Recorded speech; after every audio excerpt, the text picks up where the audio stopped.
Episode 491 to 500। अध्याय 491। मुझे परलोक तक ले चलो भाग एक। मर जा। एनरू दहाड़ते हुए विलियम की ओर तेजी से बढ़ा। घायल होने के बावजूद लड़के को जान से मारने का उसका इरादा अब भी उसके दिल में जल रहा था। लेकिन अब हालात अलग थे, और अहंकारी किलिन को अपनी गलती का एहसास तब हुआ जब उसका शरीर विलियम के विशाल डंडे से सीधे टकरा गया। सभी शत्रुओं को भगा दो। विलियम ने चिल्लाते हुए अपनी लाठी उठाई और अपनी ओर दौड़ रहे किलिन पर प्रहार किया। रुई जिंगू बैंग। हजारों साल पहले दिव्य सेना को हराने वाली पौराणिक छड़ी विलियम के दृढ़ संकल्प से प्रभावित होकर विशाल हो गई। यह एक ऐसा हथियार था जो देवताओं को भी घायल कर सकता था। सहस्राब्दी रैंक के शिखर पर मौजूद किलिन से लड़ना कोई बड़ी बात नहीं थी। जैसे ही विशालकाय लाठी ने बेसबॉल बल्ले की तरह एनेरू के शरीर पर प्रहार किया, उसकी दर्द भरी चीख सबके कानों तक पहुंची और वह कई सौ मीटर दूर जा गिरा। विलियम एल्फ सेना को सूखे पत्तों के ढेर की तरह साफ करने ही वाला था कि तभी एजकालोर उसके सामने प्रकट हुआ और उसके हमले को रोक दिया। एल्डर ड्रैगन ने अपना मानवरूप धारण कर लिया और विलियम के सामने प्रकट होकर उसे एला की पीठ से लात मारकर नीचे गिरा दिया। एजकालोर शायद एनरू जितना तेज या ड्राउन जितना शक्तिशाली न हो, लेकिन उसके पास एक अद्भुत क्षमता थी। उसे अंतरिक्ष जादू का वरदान प्राप्त था, जिसे स्थानिक हेरफेर जादू भी कहा जाता है। उनकी क्षमताओं में से एक ब्लिंक एबिलिटी थी। ब्लिंक एबिलिटी की मदद से वह अपने चारों ओर 5000 मीटर के दायरे में कहीं भी प्रकट हो सकता था। वह एक प्राचीन ड्रैगन भी था, हेस्टिया की दुनिया में सर्वोच्च स्थान रखने वाली एक प्रजाति, जिसका जन्म अस्तित्व में सबसे शक्तिशाली शरीरों में से एक के साथ हुआ था। उसकी आक्रमण और रक्षात्मक क्षमताएं उत्कृष्ट थीं, और इसी कारण वह सिल्वरमून महाद्वीप का सबसे बहुमुखी संरक्षक बन गया था। विलियम हवा में घूम गया और उसके पैर एक सफेद बादल पर पड़े। एजकालोर एक बार फिर उसके सामने प्रकट हुआ और उसने एक जोरदार मुक्का मारा जिससे वह आसमान की ओर उड़ गया। जैसा कि उम्मीद थी, अपने चरम पर मौजूद असंख्य राक्षसों से लड़ना एक कष्टदायक काम है, विलियम ने सोचा और अपना संतुलन वापस पाने के लिए एक बार फिर बादल का आह्वान किया। बंदर राजा के शक्तिशाली शरीर के कारण एजकालोर के हमले से उन्हें बहुत कम चोटें आईं। वास्तव में सन वुकोन की शक्तिशाली पुनर्जीवन क्षमता के कारण वे चोटें पहले ही ठीक हो चुकी थीं। आओ बच्चे, एजकालोर ने उसके सामने खड़े होकर चिढ़ाने वाला इशारा किया। स्पष्ट रूप से वह विलियम को युद्ध के मैदान में वापस जाने से रोक रहा था। थोड़ी देर मेरे साथ क्यों नहीं खेलते? क्या आप वाकई मेरे साथ आना चाहते हैं? विलियम ने पूछा। जेकिल नीचे है, आपको पता है। अगर आप उसे रोकने के लिए नीचे नहीं गए तो वह आपकी पूरी सेना को निगल जाएगा। इस समय तुम्हारा खतरा एक ताउटी से भी बड़ा है, एजकालोर ने जवाब दिया। अगर मुझे तुम दोनों में से किसी एक को चुनना हो तो मैं हमेशा तुम्हें ही चुनूंगा। तो क्या मुझे सम्मानित किया जाना चाहिए? आपको होना चाहिए। विलियम ने मैदान पर फैली अराजक युद्धभूमि पर एक नजर डाली। इस समय बीस्ट चार्ज रुक चुका था और युद्धभूमि में पूरी तरह से अफरा तफरी मची हुई थी। उन्हें बीस्ट आर्मी का कमांडर होना चाहिए था, लेकिन अब जब वह तस्वीर से बाहर हो गए हैं, तो उनके लिए एजकालोर के खिलाफ लड़ते हुए अपने राजा की सेना का नेतृत्व करना मुश्किल होगा। सौभाग्यवश उन्होंने पहले ही इस मामले पर विचार कर लिया था और अपनी जगह किसी और को नियुक्त कर दिया था। 7 मीटर लंबा एक स्वर्ण पंखों वाला सर्प हवा में उठा। उसकी पीठ पर एस्ट सवार थी, जिसने विलियम की सेना की कमान संभाली। थोर एल्फ सेना के बीच से तेजी से गुजरा, जबकि वेंडी ने अपने रूनेमास्टर जॉब क्लास का उपयोग करते हुए इसहाक के साथ लड़ाई की, जो इस समय रैग्नार पर सवार था, जिसने एक ग्रैंड सेरबेरस का रूप धारण कर लिया था। ब्लेड ज़ोलोटल, ग्रैंड सेरबेरस और गोल्डन विंग क्विट्ज़ेलकोतल, ये थोर, रैग्नार और डिया के 3 शताब्दी रूप थे जो रिश्तेदारी विकास की शक्ति के अधीन थे। किसी कारणवश, यद्यपि एस्ट अभी भी विलियम के परिवार का हिस्सा नहीं थी, फिर भी डिया के साथ उसके बंधन ने रिश्तेदारी विकास की क्षमता को सक्रिय कर दिया था। इसी कारण स्वर्ण सर्प स्वर्ण पंख वाले सर्प में परिवर्तित हो गया था, जो अब एस्ट के आदेशों के अनुसार युद्ध क्षेत्र में रेंगता हुआ आगे बढ़ रहा था। क्या वे तुम्हारे प्रेमी हैं? विलियम का ध्यान सामने खड़े प्राचीन ड्रैगन पर तब वापस केंद्रित हो गया जब उसने उसका प्रश्न सुना। फिर उसने अपनी आंखें सिकोड़ लीं और अपने हथियार को कसकर पकड़ लिया, इस इरादे से कि अगर उस विशालकाय राक्षस ने उसके किसी भी प्रेमी को छूने की हिम्मत की तो वह पूरी ताकत से उस पर हमला करेगा। चिंता मत करो, जब तक तुम यहाँ रहोगे, मैं वादा करता हूँ कि मैं उनमें से किसी पर भी हमला नहीं करूँगा। लेकिन अगर तुम चले गए तो?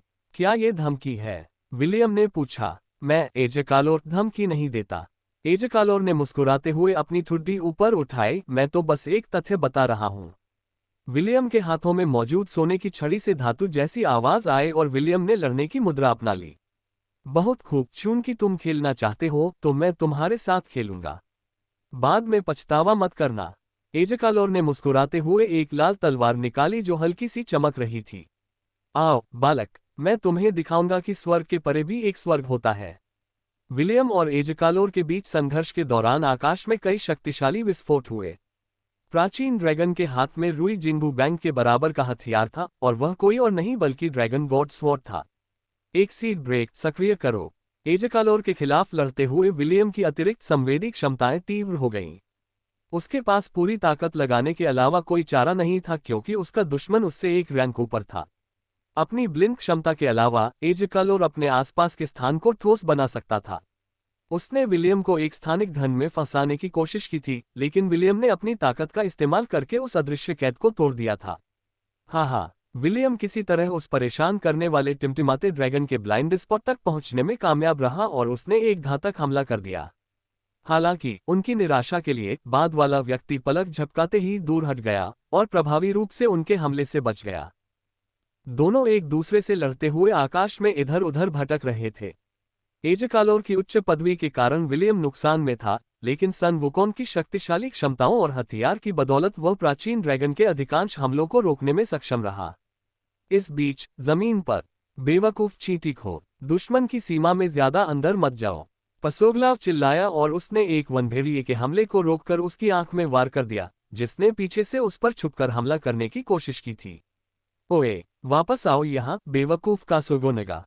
युद्ध क्षेत्र में अफरा तफरी मची हुई थी और यद्यपि पसोगलाव ने अपनी पूरी ताकत से दहाड़ा, लेकिन उसकी आवाज युद्ध क्षेत्र में फैली चीखों, गर्जनाओं, चिल्लाहटों और दर्द भरी चीखों में दब गई। कासोगोनगा राक्षसी कुत्ते की चेतावनी सुन नहीं सका। हालांकि अगर सुन भी लेता तो भी वह नहीं रुकता। वह क्रोध से इतना अंधा हो चुका था कि उसके मन में बस एक ही बात थी, जितना हो सके उतने एल्फ्स को मार डालना। हजारों वर्षों से तुम पर जो कर्ज है, यही वो बदला है।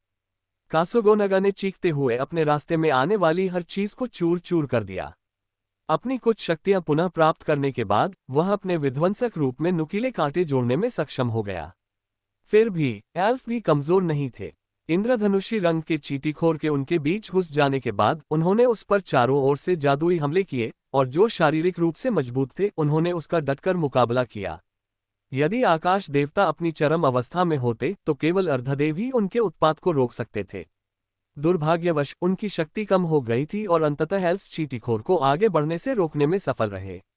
इसके बाद कासोगोनगा पर चारों ओर से जादुई बमबारी हुई, जिससे वह हताशा में दांत पीसने लगा।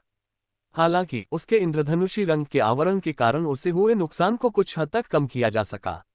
हालांकि एक ही समय में सैकड़ों जादुई मंत्रों की बौछार के बाद चींटीखोर अपने ठोस बाहरी कवच के बावजूद आंतरिक चोटों से पीड़ित होने लगा था। जब चींटीखोर अपनी सीमा तक पहुंचने ही वाला था, तभी एक शक्तिशाली युद्धघोष ने कल्पित बौनों को उनके जादुई हमले से रोक दिया। शार्क्स, गोब्लिन मारॉडर अपने वाहन स्पाकी के साथ अपने गोब्लिन कैवेलियर्स के साथ दुश्मन की सेना की पंक्तियों को तोड़ते हुए आगे बढ़ा। इस हमले में एर्चितु सबसे आगे था और सोगलाव उसके कंधों पर सवार था। पसोगलाव ने देखा कि किस प्रकार चींटीखोर को उसकी राक्षसी आंख से दबाया जा रहा है और वह मदद मांगने के लिए जल्दी से एर्चितु के पास गया। अपने मित्र के खतरे में होने की खबर सुनकर एर्चितु ने शार्क्स को पुकारा और उसके शक्तिशाली गोब्लिन कैवेलियर्स से एल्विन फॉर्मेशन को तोड़ने में मदद करने का अनुरोध किया। पीछे मत हटो, एल्फ सेनापतियों में से एक ने आदेश दिया। उनसे मुकाबला करो। वुल्फ राइडर्स और गोब्लिन कैवेलियर्स के बीच झड़प हुई, जिससे खून बारिश की तरह हर दिशा में उड़ने लगा। एर्चितु ने अपने रास्ते में आने वाले वुल्फ राइडर्स को पीटा और लात मारी, जबकि सोगलाव और उसका हमशक्ल मिलकर विशाल बैल के कमजोर बिंदुओं को कवर करने का काम कर रहे थे। कासोगोनगा, एर्चितु ने कुंडली मारकर बैठे चींटीखोर के पास पहुंचते ही चिल्लाकर कहा, क्या तुम ठीक हो? एर्चितु, कासोगोनगा ने कमजोर आवाज में जवाब दिया। उसे गंभीर चोटें आई थीं और वह मुश्किल से ही अपने सिकुड़े हुए रूप को बनाए रख पा रहा था। जैसे ही उसके दोस्त वहां पहुंचे, चींटीखोर ने आखिरकार अपना रूप बदल लिया और जमीन पर गिर पड़ा। एर्चितु के कंधे से कूदकर पसोगलाव ने अपने बेहोश दोस्त को उठाया। चलो वापस चलते हैं। एर्चितु ने बिना किसी औपचारिकता के पसोगलाव को पकड़ा और उसे अपने कंधे पर रख लिया, साथ ही एक ऐसी दहाड़ मारी जिससे उनके चारों ओर एक झटके की लहर दौड़ गई। शार्क्स, पसोगलाव चिल्लाया। चलो यहाँ से निकले। गोब्लिन मारॉडर ने एक कर्कश चीख निकाली और अपने सवारों को तेजी से पीछे हटने के लिए प्रेरित किया। उन्हें भागने मत दो, एल्फ कप्तान ने आदेश दिया जैसे ही वुल्फ राइडर्स पीछे हट रहे जानवरों के करीब पहुंचे। एर्चितु जानता था कि अगर उसने एल्फ्स के आगे बढ़ने में देरी नहीं की तो उनका सफाया हो जाएगा। इस बचाव अभियान के दौरान शार्क्स ने अपने 1/4 घुड़सवारों को खो दिया था और पीछे हटने का रास्ता साफ करने के लिए और भी घुड़सवार मारे जा रहे थे। पसोग्लाव, मैं सब कुछ तुम्हारे भरोसे छोड़ रहा हूं, एर्चितु ने कहा। इससे पहले कि राक्षसी कुत्ता कुछ कह पाता, विशालकाय सफेद बैल ने उसे पकड़ लिया और अपनी पूरी ताकत से उसे वापस गठबंधन की तरफ फेंक दिया। अध्याय 492, मुझे परलोक तक ले चलो, भाग दो। एर्चितु, पसोग्लाव चिल्लाया जब उसके एक दोस्त ने उसे बेबसी से फेंक दिया। अपने दोस्तों की सुरक्षा सुनिश्चित करने के बाद एर्चितु अकेले ही एल्फ घुड़सवारों का सामना करने के लिए मुड़ गया। आओ, एर्चितु दहाड़ा, मेरे साथ परलोक चलो। विशालकाय बैल ने अपना हथियार निकाला। यह एक विशाल कुल्हाड़ी थी जिसे विलियम ने व्यक्तिगत रूप से उसके लिए बनाया था जब उस अर्धएल्फ ने अनायशा राजवंश से एडमेंटियम खदान हासिल कर ली थी। एर्चितु ने अपना हथियार लहराते हुए अपने आसपास की हर चीज को काट डाला। उसे शार्क्स और उसके गोब्लिन कैवेलियर्स को भागने के लिए समय देना था। तीर और मंत्र विशालकाय बैल के शरीर पर गिरे। उसकी बेदाग सफेद खाल खून से लथपथ हो गई थी, लेकिन एर्चितु को इसकी परवाह नहीं थी। उसने लगभग 5 मिनट तक एल्फ्स को रोके रखा, इससे पहले कि युद्ध में एल्फ्स के साथ आए ड्रैगनों में से एक ने ड्रैगन ब्रीथ से उसके शरीर पर हमला कर दिया। एर्चितु हमले में बच तो गया, लेकिन बुरी तरह घायल हो गया। चोटों के कारण उसके पैर पहले से ही टेढ़े मेढ़े हो गए थे, लेकिन विशालकाय बैल ने हार मानने से इनकार कर दिया। विल बाकी का ख्याल रख लेगा, एर्चितु ने धीरे से कहा। तभी एक एल्फ ब्लेडमास्टर ने अपनी तलवार से उसकी छाती को भेद दिया। विशालकाय बैल की आंखों की चमक फीकी पड़ गई और वह जमीन पर गिर पड़ा।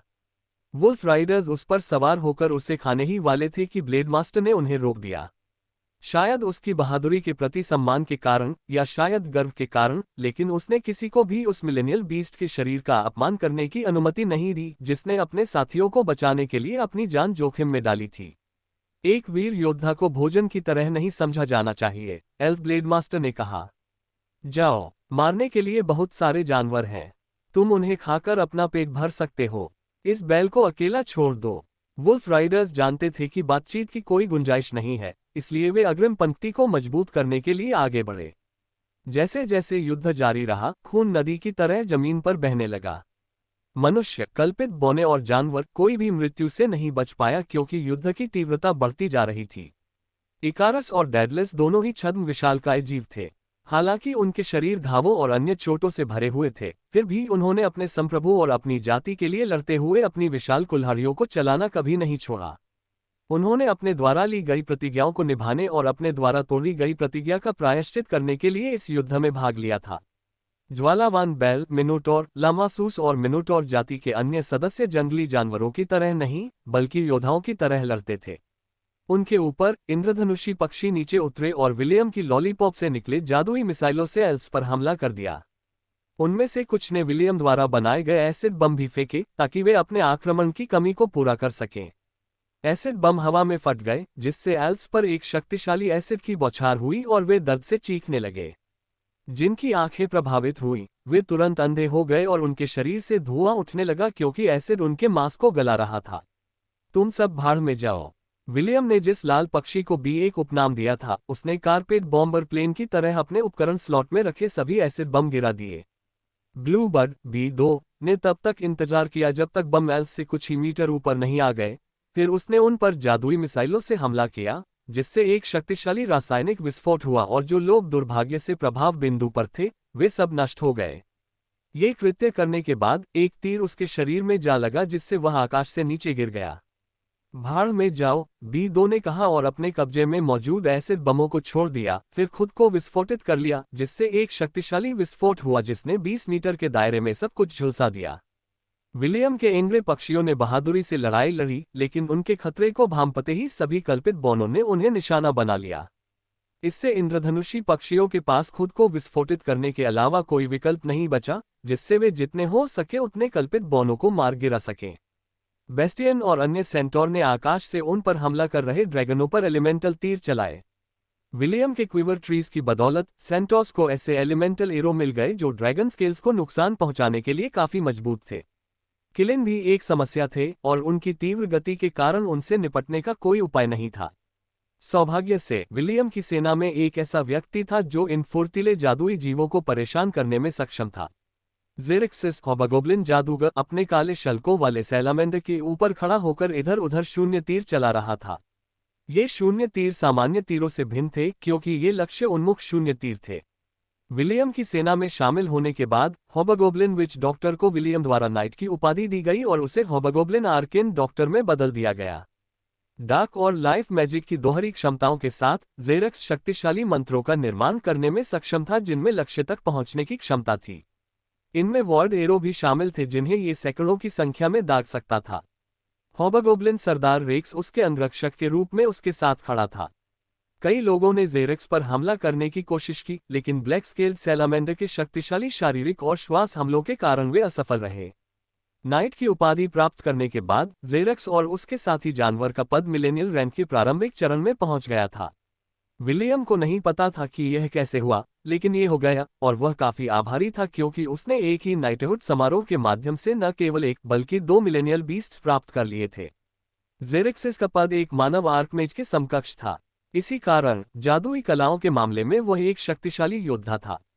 एला अपने सहयोगियों की सहायता और सुरक्षा करते हुए विलियम पर कड़ी नजर रख रही थी।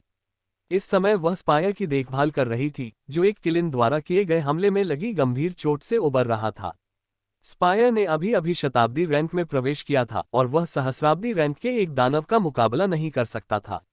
अगर एला ने हस्तक्षेप न किया होता तो किलिन विलियम के पहले सहयोगियों में से एक को पहले ही मार चुका होता। फिलहाल एला भी एक शताब्दी की दानव थी, लेकिन एक सहस्राब्दी की दानव होना उसके लिए कुछ भी नहीं था। स्वाभाविक रूप से वह अपनी पूरी शक्तियों का उपयोग नहीं कर सकती थी क्योंकि इससे देवताओं द्वारा स्वयं पर लगाए गए कुछ नियमों का उल्लंघन होता। साथ ही उसका वर्तमान शरीर उसकी पूरी शक्तियों को संभालने के लिए पर्याप्त मजबूत नहीं था। यदि वह अपनी शक्तियों का प्रयोग करती तो उसकी दिव्य शक्ति के कारण उसका वर्तमान शरीर चकनाचूर हो जाता।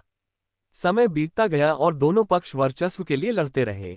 संख्या में कम होने के बावजूद विलियम के झुंड और राजा की सेना की ताकत दोगुनी हो गई थी और वे कुछ हद तक प्रतिरोध करने में सक्षम थे। अपने दुश्मनों को पूरी तरह से नष्ट करने में असमर्थ देखकर अलेंडोर ने उन तुरुप के पत्तों का उपयोग करने का फैसला किया जो एजकालोर ने उसे पहले दिए थे। देखते हैं कि तुम सब इसके बाद बच पाते हो या नहीं, अलेंडोर ने व्यंग्य किया। उसने अपनी अंगूठी से 2 सोने के टोकन निकाले और उन्हें आकाश की ओर फेंक दिया। अब इस युद्ध को समाप्त करने और एल्व्स को उनकी मनचाही जीत दिलाने का समय आ गया था। तुम्हें इससे ज्यादा मेहनत करनी होगी बच्चे, एजकालोर ने विलियम को एक जोरदार टक्कर के बाद हवा में उछालते हुए ताना मारा। ठीक है, मैं और ज्यादा कोशिश करूंगा, विलियम ने अपने होठों के कोने पर गिरे खून को पोंछते हुए जवाब दिया। ड्रैगन देवता की तलवार वास्तव में बहुत ही दुर्जय थी और हर बार जब वह एजकालोर से भिड़ता था तो विलियम को ऐसा लगता था कि उसके हाथ और बाहों की हड्डियां टूटने वाली हैं। जब विलियम ने देखा कि उसके पास कोई और विकल्प नहीं है तो उसने स्टॉर्मकॉलर को बुलाया। इस समय एनरू जेकिल के खिलाफ लड़ रहा था और किलिन ने बिजली का तूफान बुलाया था और जेकिल के व्यस्त होने के दौरान इसका इस्तेमाल गठबंधन पर हमला करने के लिए करने की योजना बना रहा था। विलियम ने ऐसा होने नहीं दिया और उसने स्टॉर्मकॉलर की नोक को आकाश में मंडरा रहे काले बादल की ओर कर दिया। बिजली स्टॉर्मकॉलर पर गिरी और उसने उसे पूरी तरह से सोख लिया। उस आधे एल्फ ने अपनी पूरी ताकत का इस्तेमाल करने का फैसला कर लिया था और ये तथ्य छिपाना बंद कर दिया था कि वह बिजली को नियंत्रित कर सकता है। इसके अलावा वह उस तुरुप के पत्ते का इस्तेमाल करने की योजना बना रहा था जिसे उसने हाल ही में एटलांटिस के कालकोट्री में अपने स्तर को बढ़ाते हुए विकसित किया था। बिजली के देवता की युद्ध कला और त्वरित वार चरवाहे का सम्मिलन रूप। अभूतपूर्व सटीकता के साथ प्रहार करो गुंडनीर। विलियम ने अपनी लाइटनिंग गॉड वॉर आर्ट की शक्ति से स्टॉर्मकॉलर को चमकाया। हालांकि उसने इसे प्राचीन ड्रैगन की ओर नहीं फेंका क्योंकि उसकी तैयारियां अभी पूरी नहीं हुई थी। स्टॉर्मकॉलर में एक नई शक्ति समाहित हो गई और उसकी नोक पर कड़कने वाली बिजली की चमक तेज हो गई। अपने रास्ते में आने वाली हर चीज को नष्ट कर दो, विलियम ने भाला आगे फेंकते हुए दहाड़ा। Rail gun. एजकालोर किनारे हटने ही वाला था कि तभी उसकी हजारों वर्षों से विकसित युद्ध क्षमता जागृत हो गई। एल्डर ड्रैगन पल भर में हवा में गायब हो गया और स्टॉर्मकॉलर एक स्थान पर रुक गया, हवा में मंडराता रहा। ये भांपते हुए कि उसे किसी ऐसी चीज का सामना करना पड़ रहा है जो उसके जीवन के लिए खतरा बन सकती है, एजकालोर ने अवचेतन रूप से अपने स्वयं के डोमेन में प्रवेश किया, जिसने उसे विलियम के सबसे घातक संयुक्त हमलों में से एक का अनुभव करने से बचा लिया। ये वॉर आर्ट फ्यूजन एक ऐसी चीज थी जिसका सुझाव उन्होंने सिस्टम को दिया था, और सिस्टम ने उन्हें सीपीयू कोर की क्षमता को अपग्रेड करने के लिए गॉड पॉइंट्स का उपयोग करने की सलाह दी थी। विलियम लंबे समय से सोच रहा था कि क्या उसकी विभिन्न युद्ध कलाओं को एक साथ मिलाकर एक शक्ति बनाई जा सकती है, इसलिए उसने बिना झिझक के सिस्टम अपग्रेड कर लिया। अटलांटिस के कालकोट्री में इसका प्रयोग करने के बाद विलियम ने अपनी बिजली देवता युद्ध कला और त्वरित शॉर्ट शैपर्ड युद्ध कला का उपयोग करके कई शक्तिशाली संयोजन तैयार किए। दुर्भाग्यवश उसके प्रतिद्वंद्वी को अपने ऊपर मंडरा रहे खतरे का आभास हो गया था और उसने फिलहाल छिपने का विकल्प चुना। विलियम ने इस अवसर का लाभ उठाते हुए युद्ध के मैदान में उतरने का फैसला किया और ठीक समय पर एलेंडोर द्वारा बुलाए गए 2 स्वर्णिम द्वारों को देखा। सुनहरे द्वार से 20 मीटर लंबा एक पंखों वाला सर्प निकला और हवा में दहाड़ने लगा। इसके पीछे 5 मीटर लंबा एक हिरण था, जिसके सींग इंद्रधनुष के रंगों की तरह चमक रहे थे। पंखों वाला सर्प, ड्रेकॉन नाल्जरिग और रक्षक हिरण ज़िफोन युद्ध के मैदान में प्रकट हो चुके थे। दोनों संरक्षकों ने अपने प्रतीक एजकालोर को दे दिए थे और उनसे कहा था कि वे उन्हें तभी बुलाएं जब एल्स को मदद की सख्त जरूरत हो। हालांकि वह ऐसा करने के लिए अनिच्छुक था, फिर भी उसने आह्वान चिन्हों को अलांडोर को सौंपने का फैसला किया क्योंकि वह एल्स का कमांडर था।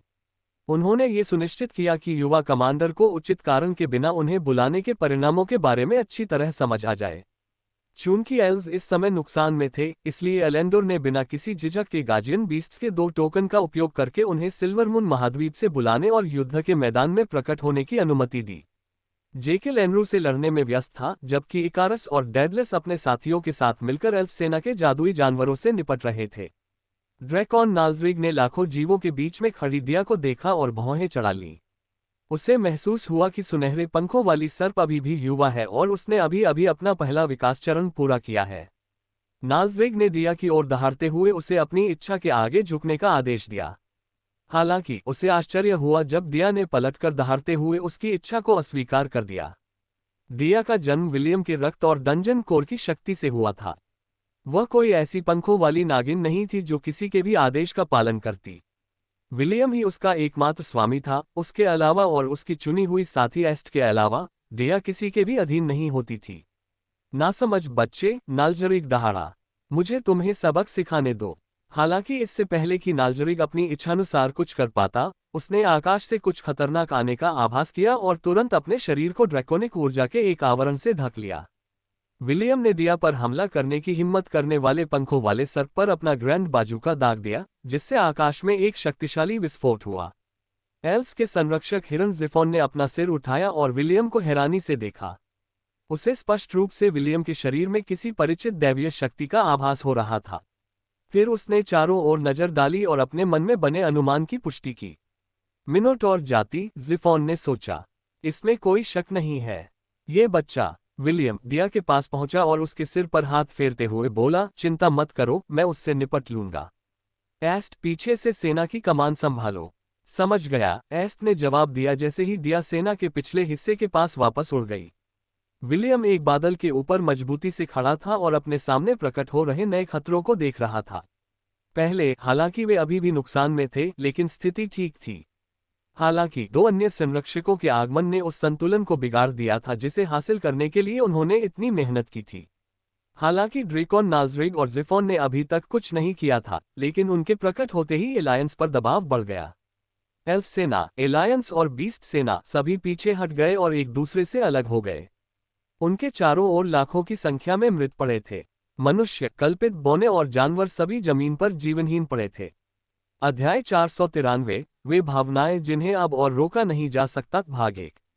एक नज़र में ही पता चल जाता था कि मरने वाले एल्फ्स की संख्या कहीं अधिक थी। अजेय 10 लाख जानवरों के हमले ने एल्फ्स की संरचना को भेद दिया और उनके रास्ते में खड़े अधिकांश अग्रिम पंक्ति के सैनिकों को पल भर में मार डाला। विलियम ने मृत लोगों के शवों का जायजा लिया और उसका दिल दुख से भर गया क्योंकि वह उनमें से कुछ को पहचानता था। कासोगोनगा फूट फूट कर रो रहा था क्योंकि वह उस विशालकाय सफेद बैल के शव को देख रहा था जो दुश्मनों से उसकी सोगलाव, शार्क्स और गोब्लिन घुड़सवार सेना की रक्षा करते हुए मर गया था। इसने अपने रक्तपिपासा को नियंत्रित न कर पाने के लिए खुद को दोषी ठहराया, जिसके कारण इसके मित्रों के जीवन का अनावश्यक बलिदान हुआ। वह राक्षसी कुत्ता, जिसके चेहरे पर हमेशा एक शांत मुस्कान रहती थी, अब मुस्कुरा नहीं रहा था। इसके बजाय उसकी लाल आंखें दूर खड़े अपने मित्र के मृत शरीर के पास मौजूद ब्लेड मास्टर को घूर रही थीं। अगर उसकी एक आंख जान ले सकती तो सोगलाव ने अपने दोस्त की जान लेने वाले ब्लेड मास्टर को 1000 बार मार डाला होता। खैर, मुझे लगता है इसे ही तो चेकमेट कहते हैं। लड़के एजकाल और नाजरिक के बगल में छाती पर हाथ बांधे हुए प्रकट हुआ। अभी मौका है तो आत्मसमर्पण कर दो। बहुत खून बह चुका है ना? स्टॉर्मकॉलर विलियम के पास वापस लौट आया क्योंकि उसकी संयुक्त समलन कला का प्रभाव समाप्त हो गया था। आधे एल्फ ने अपने सामने मौजूद 3 असंख्य जीवों को गंभीर भाव से देखा।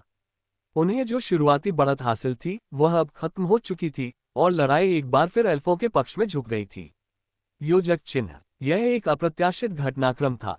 हताशा में बुलाए गए विशाल हिरण और पंख वाले सर्प को देखकर मोर्गाना खिलखिला उठी।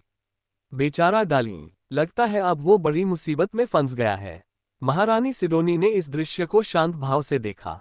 ड्रेकॉन, नाजरिग और जिफॉन का प्रकट होना वाकई अप्रत्याशित था और उनकी योजना का हिस्सा नहीं था। फिर भी उन्हें पूरा विश्वास था कि जो परिणाम उन्होंने कल्पना की थी वह साकार हो जाएगा। अब आप क्या करने वाले हैं, श्री विलियम? महारानी सिडोनी ने सोचा, जब उनकी निगाहें सहयोगी सेना के सबसे आगे खड़े आधे एल्फ पर टिक गईं। राजा मिनोस और ड्राउम ने भी अपनी लड़ाई रोक दी और अपने सामान्य आकार में लौट आए। ड्राउम ये देखकर हैरान था कि एक ऐसा प्राणी भी है जिसे वह शारीरिक बल से नहीं हरा सकता। राजा मिनोस ने प्राचीन गोलेम की ओर देखा तक नहीं और अपने लोगों के पास लौट गया। एक यूनिकॉर्न एल्फ सेना के सामने उतरा। उसकी पीठ पर राजकुमारी ओविन बैठी थी, जो विलियम को एक जटिल निगाहों से देख रही थी। श्री विलियम, हमें इस युद्ध को जारी रखने की आवश्यकता नहीं है, राजकुमारी ओविन ने कहा।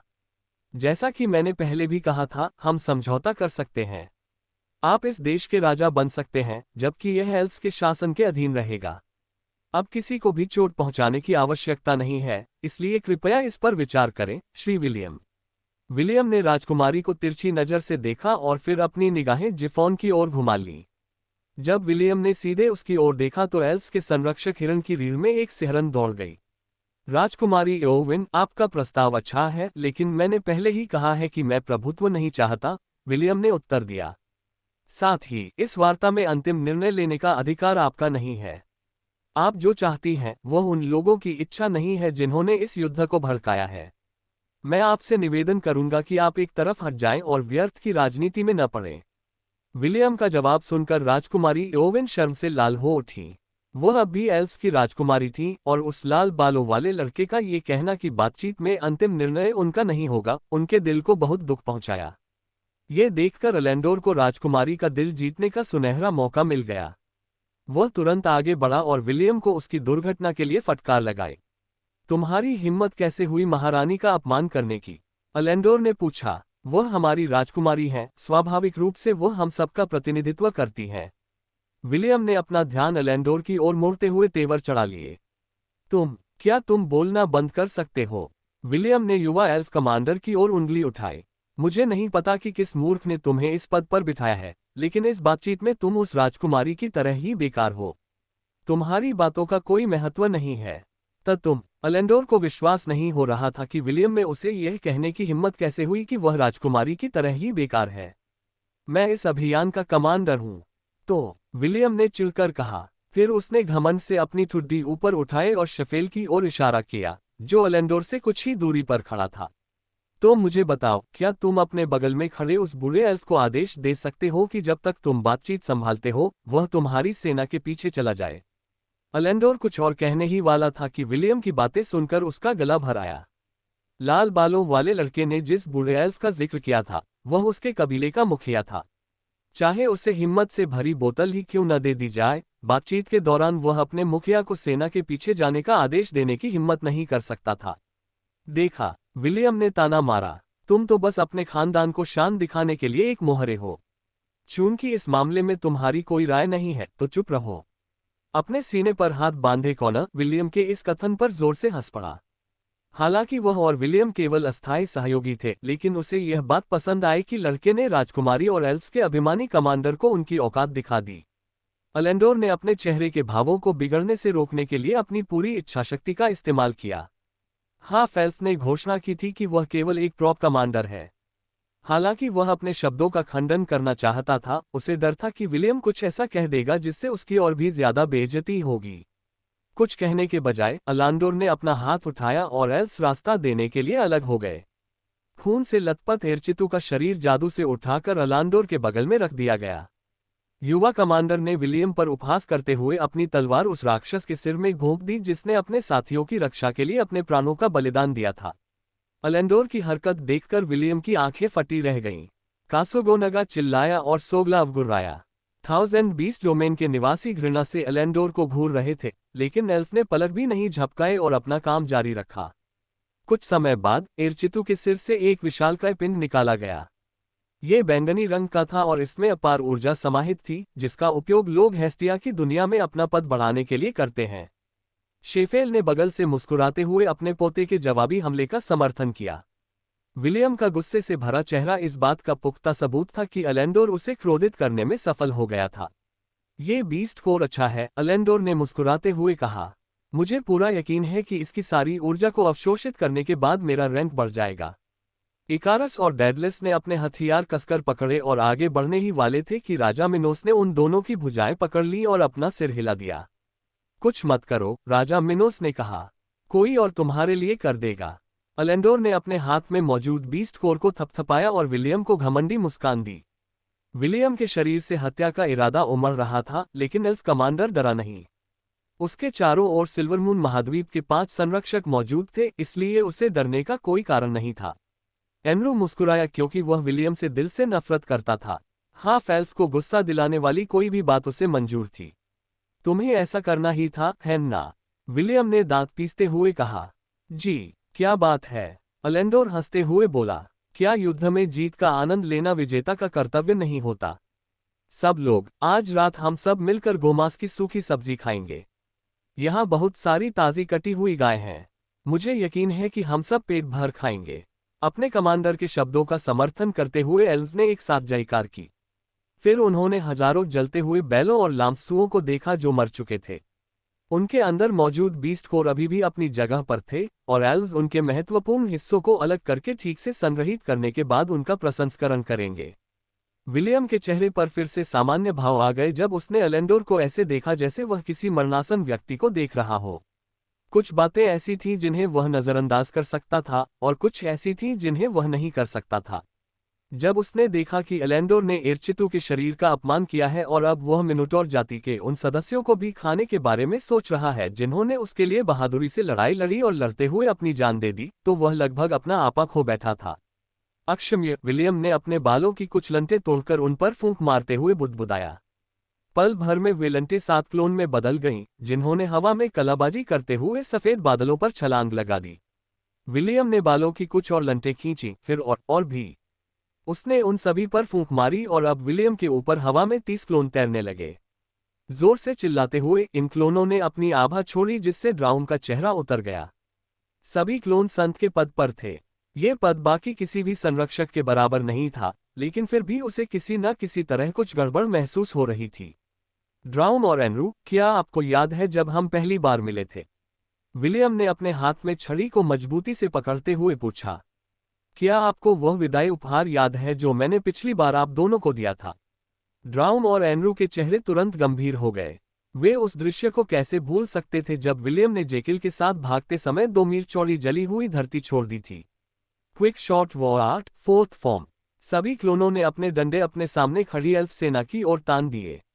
ड्राउन दहाड़ा और जमीन पर अपने पैर पटके। एल्फ सेना के सामने मिट्टी की कई दीवारें खड़ी हो गईं। जल्दी से अपनी दीवारें खड़ी करो, एनरू ने आदेश दिया। विलियम ने अपनी छड़ी को उस पृथ्वी गुंबद की ओर इशारा किया जो उसकी उमड़ती भावनाओं से एल्फ्स की रक्षा के लिए ऊपर उठ खड़ा हुआ था। ऐसी भावनाएं जिन्हें अब और रोका नहीं जा सकता था, क्योंकि उसका दिल गुस्से से चीख रहा था। विलियम और उसके क्लोनों के हाथों में मौजूद सुनहरे धातु के डंडे का सिरा तेजी से चमक रहा था। वे एलेंडोर की उकसाहट का विलियम का जवाब देने ही वाले थे। ग्रैंड बाजूका, अध्याय 494, वे भावनाएं जिन्हें अब और रोका नहीं जा सकता, भाग 2। ड्राउन के अर्थ डोम के फटने से जोरदार धमाकों की एक श्रृंखला शुरू हो गई। विलियम ने अपने क्लोनों को एक साथ हमला करने नहीं दिया। 6 क्लोनों ने हर सेकंड एक विशालकाय बाजूका दागा, जिसके परिणामस्वरूप विलियम के सबसे घातक हमलों में से एक का निरंतर आक्रमण हुआ। विलियम ने अपनी पहली गोली चलाने से पहले ही राजा मिनोस को संदेश भेज दिया था कि वह सभी को सुरक्षित स्थान पर ले जाए। विलियम और एजकालोर की तरह राजा मिनोस का भी अपना एक राज्य था। उसने सभी को जबरदस्ती अपने राज्य में स्थानांतरित कर दिया और फिर वहीं से गायब हो गया। कुछ ही सेकंड बाद वह ग्लैडियोलस की प्राचीर पर फिर से प्रकट हुआ और अलेंडोर के घृणित कृत्य पर विलियम की प्रतिक्रिया को देखने लगा। विलियम क्लोन बना सकता था, लेकिन क्लोन बनाने की एक कीमत थी। इससे उसके वीर अवतार की अवधि काफी कम हो जाती। अभी उसके पास रूपांतरण के रद्द होने से पहले केवल आधा मिनट बचा था, लेकिन उसे इसकी परवाह नहीं थी। वह सारा पैसा खर्च कर देगा और एल्स को उन्हीं की चाल का स्वाद चखाएगा। महारानी सिडोनी, राजकुमार जेसन और एवेक्सियस इस दृश्य को अलग अलग भावों के साथ देख रहे थे। वे क्रेटोर सेना के 3 नेता थे और इस समय वे कुछ ऐसा देख रहे थे जो उन्होंने पहले कभी नहीं देखा था। राजा मिनोस ने अपना हाथ हिलाया और विलियम जहां खड़ा था वहां से गायब हो गया और लड़के को अपने बगल में फिर से प्रकट कर दिया। जैसे जैसे विलियम के क्लोन एक एक करके गायब होते गए, आसमान घने धुएं से ढक गया। जब धुआं छटा तो युद्ध के मैदान में आग और लावा का एक धधकता हुआ सागर दिखाई दिया। ड्राउन का अर्थडोम चकनाचूर हो गया था, लेकिन अन्य 4 संरक्षकों के संयुक्त प्रयास ने एल्व्स को सुरक्षित रखा, या कम से कम उन्हें मरने से बचाया। इसके बाद ड्राउन, नाल्जरिग, एजकालोर और जिफोन ने मिलकर एल्फ सेना के चारों ओर बने लावा से निपटने का काम किया। विलियम ने विशालकाय सफेद बैल के शरीर को देखा और अपना हाथ उठाया। Legion recall. एर्चितो का शरीर प्रकाश की किरण में परिवर्तित हो गया और विलियम की ओर तेजी से बढ़ा। अचानक एल्फ संरचना से लाखों की संख्या में प्रकाश की किरणें निकली और विलियम की ओर उड़ने लगीं। हालांकि यह अस्थायी ही था, लेकिन इस युद्ध में विलियम का साथ देने वाले सभी जानवर अब उसके राजा की सेना के सदस्य बन चुके थे। भले ही वे मर चुके थे, विलियम उनके शरीरों को वापस बुलाकर अपने 1000 जानवरों के साम्राज्य में भेज सकता था। राजा मिनोस ने कृतज्ञता के साथ अपने बगल में बैठे अर्धएल्फ की ओर देखा। कोई भी सभ्य शासक अपने बहादुर और सम्मानित योद्धाओं को बाजार में ताज़ा काटे गए मांस की तरह व्यवहार करने और बाद में भूख मिटाने के लिए पकाए जाने के लिए छोड़ना नहीं चाहता था। जब प्रकाश की अंतिम किरण विलियम की छाती को भेद गई, तब तक एल्व्स ने अपने आसपास के वातावरण को स्थिर करने का काम भी पूरा कर लिया था। क्या तुम्हारी ऊर्जा खत्म हो गई? एनरो ने ताना मारा। बस इतना ही बचा है तुम्हारे पास। विलियम ने उसकी ओर उदासीनता से देखा और उसकी निगाहें एल्व्स पर टिक गईं। हाँ, बस इतना ही, विलियम ने जवाब दिया। पसंद आया। चिंता मत करो, अभी और भी बहुत कुछ है। देखते हैं कि क्या तुम हमेशा इन बौनों को मेरे क्रोध से बचा पाओगे। राजकुमारी एओविन, जिसने अभी अभी एक ऐसे बमबारी का सामना किया था जो अगर उनके रक्षक वहां न होते तो पूरी एल्फ सेना को आसानी से नष्ट कर सकता था, विलियम के शब्दों से कांप उठी। अगर वह अर्धएल्फ झूठ नहीं बोल रहा था, तो अपने रक्षकों की सुरक्षा से बाहर कदम रखने पर वे सचमुच बड़ी मुसीबत में पड़ जाएंगे। 1 सप्ताह। विलियम सन वुकॉन की शक्ति का उपयोग सप्ताह में केवल 1 घंटे के लिए कर सकता था। हालांकि उस 1 घंटे में, यदि वह चाहे तो, अपने नैतिक मूल्यों को ताक पर रखकर वह विनाशकारी तबाही मचा सकता था। विलियम की बातें सुनकर शेफाल ने भौहें सिकोड़ी। आधे मिनट तक लगातार हुए धमाकों की गूंज अभी भी उसके कानों में गूंज रही थी। शुरू में वह लड़के को नीचा समझता था क्योंकि वह उसे ज्यादा महत्व नहीं देता था। वह विलियम को पकड़ना चाहता था और उसे बंधक बनाकर सिल्वरमून महाद्वीप में हाफ एल्फ के परिवार को ब्लैकमेल करना चाहता था। अब जब उसने देख लिया था कि वह क्या करने में सक्षम है, तो उसने अपना इरादा बदल लिया और उसे शुरुआत में ही खत्म करना चाहा ताकि वह बड़ा होकर अपने पिता की तरह खतरा न बन जाए। क्या आपको लगता है कि हम आपको जाने देंगे? ड्राउन ने पूछा। विलियम ने नाक सिकोड़ी। क्या तुम्हें लगता है कि तुम मुझे पकड़ सकते हो? आओ, मैं देखना चाहता हूं कि तुम कोशिश करके दिखाओ। उसने पहले ही पर्याप्त तैयारी कर ली थी। अगर ड्राउन सचमुच उसे पकड़ने की कोशिश करता तो वह तुरंत अपना क्षेत्र खोलकर अंदर छिप जाता। अगर प्राचीन गोलेम या कोई और मूर्खतापूर्वक उसके क्षेत्र में उसका पीछा करता तो उन्हें एक भयानक झटका लगता। सेरेनेनोस के साथ हुई उस घटना के बाद विलियम ने उन लोगों के लिए एक जाल तैयार किया था जो उसकी अनुमति के बिना उसके क्षेत्र में प्रवेश करने का प्रयास करते थे। फिर उस अर्धएल्फ ने एलेंडोर को घूर कर देखा और उस पर अपनी छाप छोड़ी। वह स्वयं उस नीच एल्फ को मार डालेगा जिसने उसके मित्र के साथ इतना घिनौना कृत्य करने का साहस किया था। बातें करना व्यर्थ है, एनरू ने कहा। चलो, जो हमने शुरू किया है उसे पूरा करते हैं। एल्व्स ने अपने संरक्षक की ओर देखा और फिर अलांडोर की ओर देखा, जो उनका नियुक्त कमांडर था। अलेंडोर ने गहरी सांस ली और एर्चिटू के बीस्ट कोर को अपनी भंडारण अंगूठी में रख लिया। फिर उसने अपनी तलवार उठाए और एल्व्स को हमला करने का आदेश दिया। कम से कम यही होना चाहिए था। 4 प्राणी एल्फ सेना के सामने खड़े हो गए और उनके आगे बढ़ने का रास्ता रोक दिया। तुम क्या कर रहे हो? एनरू ने तीखे स्वर में कहा। उसने हल्के नीले बालों वाले उस किशोर लड़के को घूर कर देखा, जिसने जबरदस्ती उसकी मूंछें नोच ली थीं। हमारा समझौता हुआ था, तुम हमारे रास्ते में क्यों आ रहे हो? किशोर लड़के ने अपनी बाहों को अपनी छाती पर बांधते हुए खिलखिलाकर हंसा। ये लड़ाई आज यही समाप्त होती है, किशोर लड़के ने उत्तर दिया। आप इसे कल जारी रख सकते हैं। हमारी महारानी अब थक गई हैं और आराम करना चाहती हैं, और आपकी महारानी के झपकी लेने का हमारे युद्ध से क्या लेना देना है? शेफाल ने पूछा। जब तक हम यहाँ अपना काम खत्म करते हैं तब तक वह झपकी ले सकती हैं, है ना? किशोर लड़के ने अपना सिर हिलाया और शेफाल को अजीब नजर से देखा, मानो उस बूढ़े बौने में बुद्धि की कमी हो। आदेश तो आदेश होते हैं, किशोर लड़के की जगह सफेद बाघ नीरो ने जवाब दिया। हमारी महारानी पूरी लड़ाई देखना चाहती हैं। अगर तुम लोग आपस में लड़ रहे हो और वो झपकी ले रही हैं, तो वो ऐसा कैसे कर पाएंगी? ये ठीक नहीं है। तुम्हें हमारी महारानी की इच्छा का पालन करना चाहिए। और हमें आपकी महारानी की इच्छा का पालन क्यों करना चाहिए? ड्राउन ने चुनौती देते हुए पूछा। ये हमारे समझौते का हिस्सा नहीं है। हमारा समझौता केवल इसलिए कायम है क्योंकि हमारी महारानी ने इस पर सहमति दी थी। यदि वह अब सहमत नहीं है तो ये समझौता भी समाप्त हो जाएगा। नीरो के बगल में बैठी बैंगनी बालों वाली महिला खिलखिलाकर हंस पड़ी। फिर उसने प्राचीन गोलेम की ओर शरारती मुस्कान के साथ देखा और अपने साथी के कथन का समर्थन किया। क्योंकि अगर तुम आज भी लड़ते रहे तो हमारे क्रीटोर साम्राज्य के पास तुम्हें बलपूर्वक रोकने के अलावा कोई विकल्प नहीं बचेगा। हमारी महारानी ने आदेश दिए हैं और उनका पालन करना होगा। चूंकि तुम पालन नहीं करना चाहते तो हमारे पास तुम्हें बलपूर्वक पालन करवाने के अलावा कोई चारा नहीं है। बैंगनी बालों वाली उस खूबसूरत युवती ने फिर विलियम की ओर देखा और उसे हाथ हिलाकर अभिवादन किया। विलियम ने भी साथ दिया और लड़की को हाथ हिलाकर अभिवादन किया, जिससे ड्राउम और एनेरू ने एक दूसरे की ओर देखा। ठीक है, अगर आपको लगता है कि आपकी एल्फ हड्डियां हमारी संयुक्त सेनाओं का सामना करने के लिए काफी मजबूत हैं, तो हम इस युद्ध को जारी रख सकते हैं, हल्के नीले बालों वाले किशोर लड़के ने प्रस्ताव रखा। स्पष्ट रूप से विलियम के शानदार प्रदर्शन को देखने के बाद वह लड़ने के लिए बेताब था। एजकालोर क्रेटोर साम्राज्य के 3 रक्षकों का सामना करने के लिए आगे बढ़ा। जहां तक तीसरे रक्षक की बात है, उसे इसका कोई अंदाजा नहीं था। वह पुरुष या स्त्री काले चोगे से ढके हुए थे और उनका चेहरा दिखाई नहीं दे रहा था। फिर भी एजकालोर यह समझ गया था कि बाद वाला भी ड्राउम और राजा मिनोस की तरह ही एक छद्म देवता था। मुझे एक बात की पुष्टि करने दीजिए, एजकालोर ने अपने साथियों द्वारा क्रेटोर सेना की उकसाहट को स्वीकार करने से पहले कहा। हालांकि वे आमने सामने की लड़ाई में विलियम और उसकी सेना का मुकाबला कर सकते थे, लेकिन वे अभी भी पूरी तरह से जीवित थे। यदि ये दोनों सेनाएं आपस में गठबंधन कर ले तो उन्हें ज़ेलान राजवंश की ओर जल्दबाजी में पीछे हटना पड़ेगा और उनका अभियान असफल हो जाएगा। आपने कहा था कि लड़ाई आज खत्म हो रही है, लेकिन हम कल जारी रख सकते हैं, क्या ये सही है? एजकालोर ने पूछा। जी हाँ, नीरो ने उत्तर दिया। महारानी की यही इच्छा है। तो अगर हम कल भी ये लड़ाई जारी रखते हैं तो आप हस्तक्षेप नहीं करेंगे? ड्राउन ने पूछा। नहीं, किशोर लड़के ने जवाब दिया। आप जितना चाहें लड़ सकते हैं, हम इसे रोकने के लिए एक उंगली भी नहीं उठाएंगे। इसके बाद एजकालोर ने अपना सिर उठाकर उस हाफ एल्फ की ओर देखा जो शहर की दीवारों के ऊपर खड़ा था। कल सूर्योदय के साथ ही ये लड़ाई फिर से शुरू हो जाएगी, एजकालोर ने घोषणा की।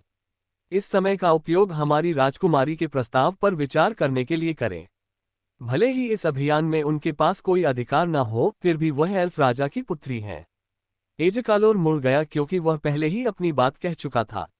वह चाहता था कि विलियम को अकला जाए और वह राजकुमारी एओविन के समझौते को स्वीकार कर ले।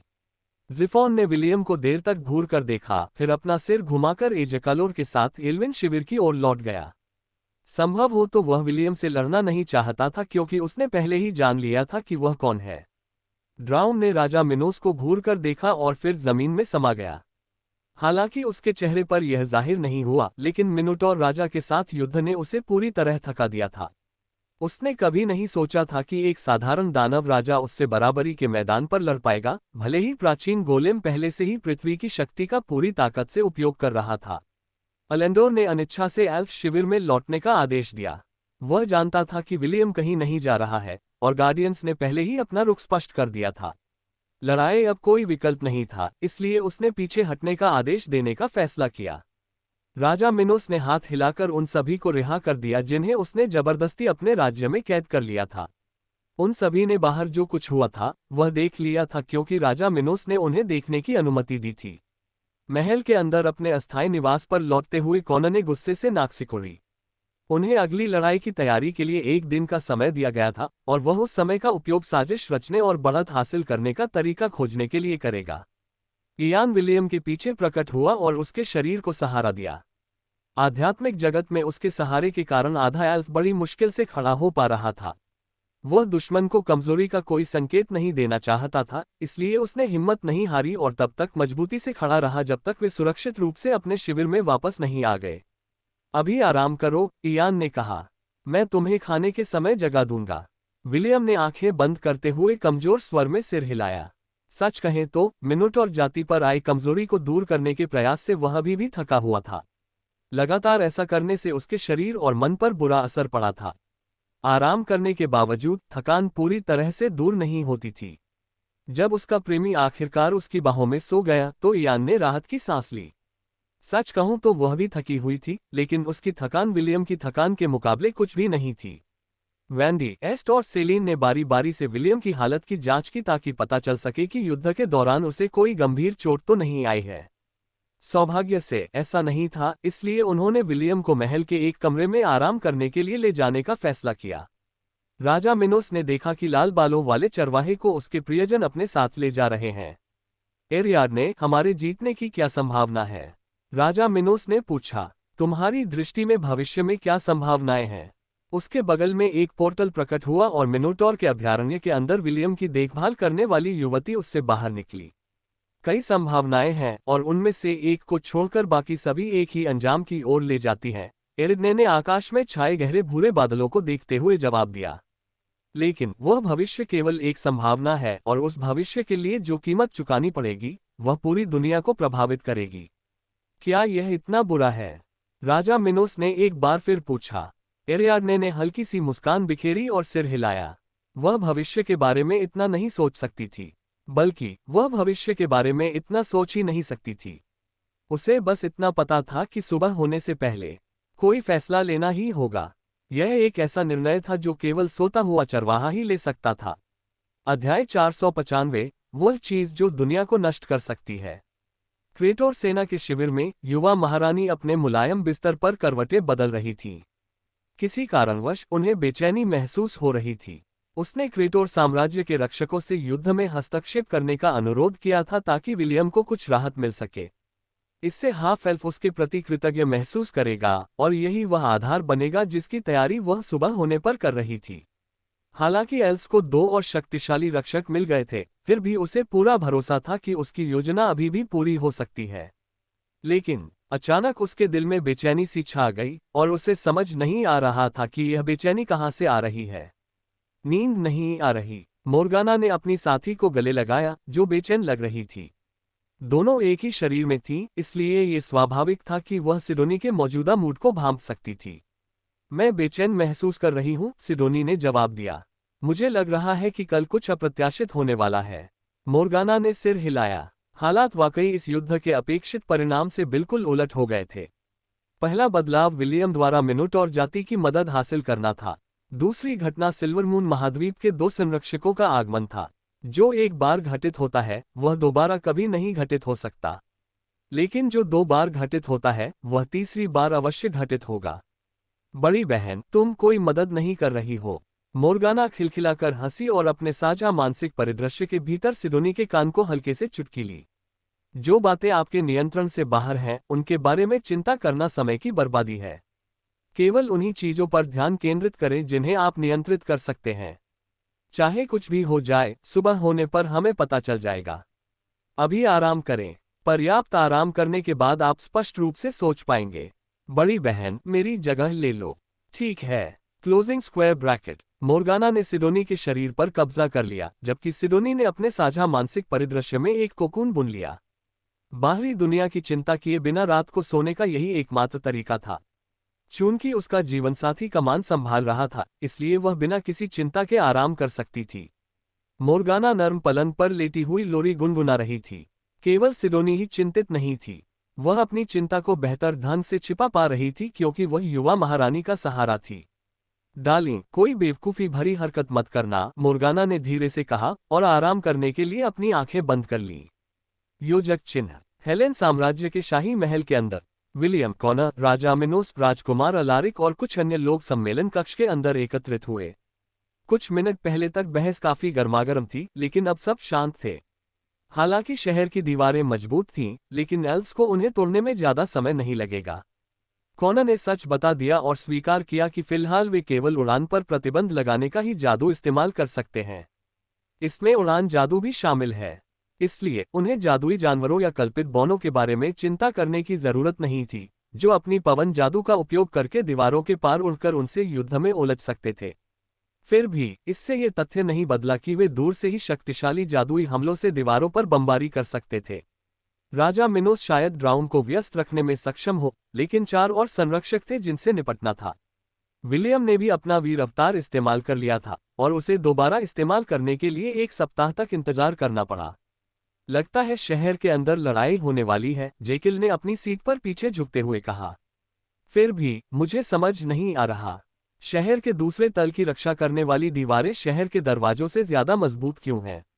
ऐसा इसलिए हुआ क्योंकि हेलेन साम्राज्य का तीसरा राजा शनकालू था और तख्तापलट से डरता था, कॉनर ने मुस्कुराते हुए कहा। अगर जनता उसके छोटे भाई के बहकावे में आ जाती, तो उसने कुलीन वर्ग को आम लोगों से अलग करने वाली दूसरी दीवारों को मजबूत करने का फैसला किया। इस तरह वह किसी भी तरह के विद्रोह को रोक सकेगा और फिर भी विजयी होगा। खैर, मुझे लगता है कि विश्वासघात के गुण शाही खानदान की देन है। कॉनर का हेलेन साम्राज्य के दोनों राजकुमारों से वास्ता रहा था, इसलिए वह जानता था कि वह क्या कह रहा है। लियोनेल और रूफस ऐसे भाइयों के सटीक उदाहरण थे जो राज्य की गद्दी हासिल करने के लिए एक दूसरे को सत्ता से हटाना चाहते थे। विलियम ने आधे मन से चर्चा सुनी, क्योंकि वह किसी और बात में उलझा हुआ था। एर्चितु और उसकी सेना के सदस्यों के शव अब उसके 1000 जानवरों के क्षेत्र में थे। कुछ घंटे पहले ही वह वहां गया था और उसने कासोगोनगा और अन्य लोगों के उदास चेहरे देखे, जो अपने साथी सैनिक के शव के पास शोक मना रहे थे। यह एक हृदय विदारक दृश्य था और विलियम को अपने आंसू रोकने के लिए अपनी पूरी इच्छाशक्ति का इस्तेमाल करना पड़ा। एर्चितु के अलावा बास्टियन की भी मृत्यु हो गई थी। एला की सुरक्षा के कारण स्पायर किसी तरह बच पाया और फिलहाल अपने जख्मों से उबर रहा था। विलियम जानता था कि सुबह होते ही वह गौरवशाली रक्षक एक बार फिर अपने पैरों पर खड़ा होगा और सिर ऊंचा करके लड़ेगा। इस बार विलियम को यह आभास हुआ कि स्पायर और अन्य लोग भी जीवितों की दुनिया से चले जाएंगे और इससे वह असहाय महसूस करने लगा। जब वह गहरी सोच में डूबा हुआ था, तब भी बैठक जारी रही। कॉनर, राजकुमार अलारिक और राजा मिनोस बातचीत का संचालन कर रहे थे। हालांकि ड्यूस के नेता को सभी के सहयोग की आवश्यकता थी, इसलिए विलियम को भी पूछताछ से नहीं बख्शा गया। विलियम, तुम हमारी मौजूदा हालत से वाकिफ हो, कॉनर ने कहा। क्या तुम्हारे पास कोई सुझाव है कि हम कल तक कैसे जीवित रह सकते हैं? अगर तुम्हारे पास कोई सुझाव नहीं है, तो तुम्हारे बगल में बैठी वह लड़की अगली हो सकती है जिसकी मौत हो जाएगी। वेंडी ने कॉनर को घूर कर देखा और कॉनर ने बस मुस्कुरा दिया। वह विलियम के दाहिनी ओर बैठी थी और एस्ट विलियम के बाईं ओर बैठी थी। चूंकि कॉनर को एस्ट का रहस्य नहीं पता था, इसलिए ड्यूस का नेता केवल उसी के बारे में बात कर रहा था। अब मेरी बारी है मरने की, विलियम ने धीरे से बुदबुदाया। उसी क्षण उनके दिमाग में एक विचार आया, एक ऐसा विचार जिसे उन्होंने पिछले कुछ हफ्तों से व्यस्त होने के कारण फिलहाल दबा रखा था। विलियम जानता था कि उसकी योजना भविष्य में उसके लिए मुसीबत खड़ी कर सकती है, लेकिन अगर सुबह होने तक वह जीवित नहीं बचा तो क्या उसका कोई भविष्य बचेगा?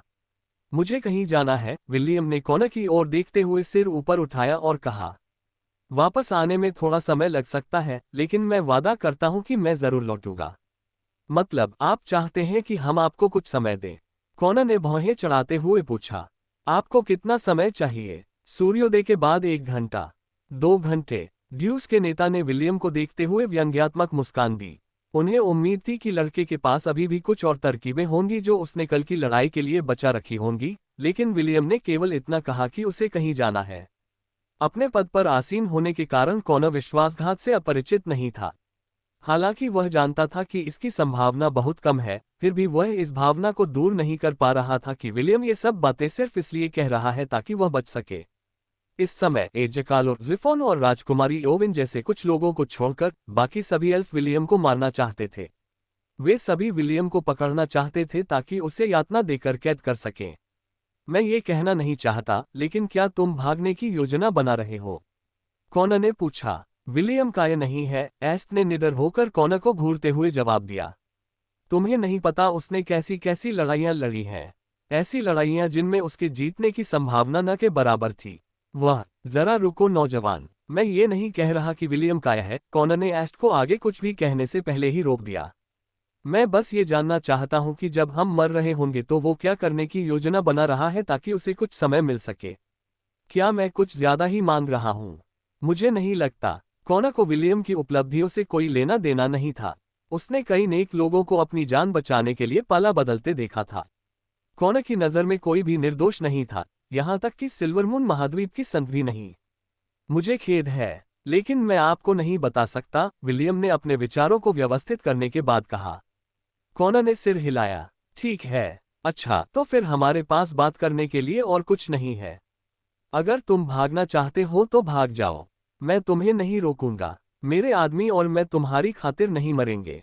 कॉनर अपनी सीट से उठा और कमरे से बाहर जाने की तैयारी करने लगा।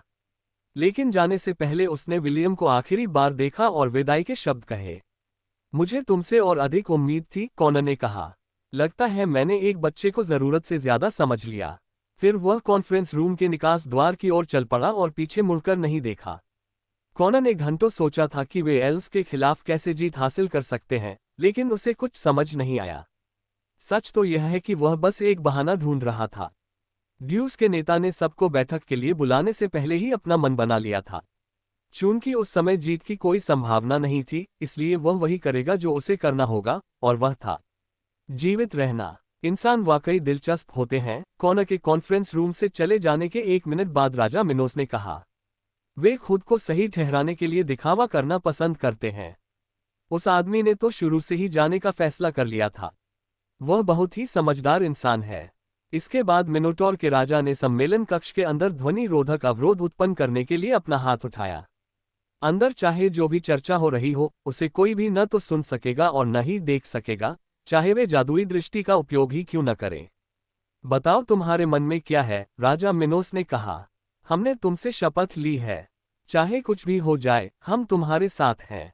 विलियम ने मिनोटॉर के राजा को देर तक घूर कर देखा और फिर सिर हिलाया।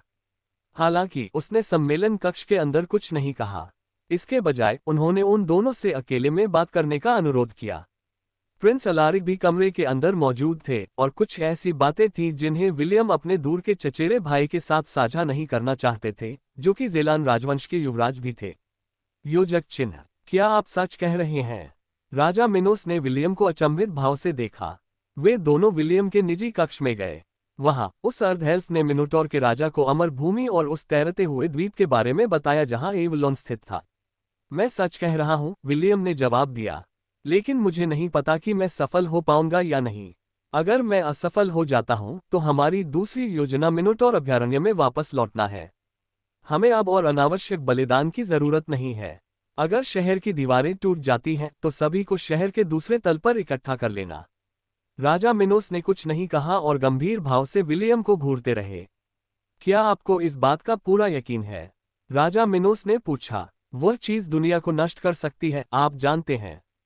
विलियम ने आह भरी। वह भी ऐसा नहीं करना चाहता था। वह ऐसा केवल ताकाम की सलाह पर कर रहा था, जब उन दोनों ने उसके ब्लड ईगल स्क्वैड्रेस के माध्यम से संवाद किया था। जब तक कोई संभावना मौजूद थी, विलियम उसे अपनाने के लिए तैयार था। अध्याय 496, अंततः तुम लौट आए। रुको। क्रेटोर सेना के शिविर की निगरानी कर रहे रक्षक ने काले वस्त्र पहने 1 दर्जन लोगों को उनके शिविर में प्रवेश करने से रोक दिया। अपना काम बताओ। काले वस्त्र पहने हुए लोगों के नेता ने अपना हुड हटाया और उन गार्डों की ओर मुस्कुराया जिन्होंने अपनी बंदूकें उसकी ओर तान रखी थी। मेरा नाम कॉनर है और मैं महारानी सिडोनी से मिलना चाहती हूँ, कॉनर ने विनम्रता से कहा। क्या आप कृपया उन्हें बता सकती हैं कि मैं उनसे मिलने आई हूँ? गार्डों ने एक दूसरे की ओर देखा। फिर उनका कप्तान आगे बढ़ा और कोना को सिर से पैर तक ध्यान से देखने के बाद अपना जवाब दिया। यहीं रुकिए, मैं महारानी को सूचित करता हूँ, गार्ड कैप्टन ने मुड़कर जाने से पहले जवाब दिया। इससे पहले उनकी युवा महारानी प्रिसिला के एक सहायक ने उन्हें महारानी का हस्तलिखित पत्र दिया था। पत्र में लिखा था कि यदि कॉनर, विलियम या एलेंडोर नाम का कोई भी व्यक्ति उनसे मिलने आए तो उन्हें तुरंत सूचित किया जाए। गार्ड कैप्टन को यह संदेश अजीब लगा, लेकिन फिर भी उसने सतर्क रहने का फैसला किया, कहीं महारानी का संदेश सच न हो जाए। उसे यह उम्मीद नहीं थी कि ये अनपेक्षित मेहमान आधी रात को आएंगे, जब उनके शिविर में लगभग सभी सो रहे होंगे। योजक चिन्ह। इसी बीच हेलन साम्राज्य के शाही महल में। क्या तुम्हें सच में जाना ही है? वेंडी ने पूछा। हाँ, विलियम ने सुनहरे बालों वाली उस खूबसूरत लड़की को अपनी बाहों में भरते हुए जवाब दिया। चिंता मत करो, मैं जरूर वापस आऊंगा। विलियम ने फिर अपनी प्रेमिकाओं की ओर देखा जो चिंतित भावों से उसे देख रही थीं। ऐश बाकियों से ज्यादा चिंतित थी क्योंकि वह विलियम के साथ अमर भूमि में गई थी। उसने उसके साथ जाने का प्रस्ताव रखा था, लेकिन विलियम ने उसका प्रस्ताव दृढ़ता से अस्वीकार कर दिया। वह जो करने वाला था वह खतरनाक था और वह ऐशे को अपने साथ नहीं ले जाना चाहता था, कहीं कुछ अप्रत्याशित न हो जाए। उसने पहले ही राजा मिनोस से अपने प्रेमियों की देखभाल करने और उन्हें किसी भी नुकसान से सुरक्षित रखने का अनुरोध किया था।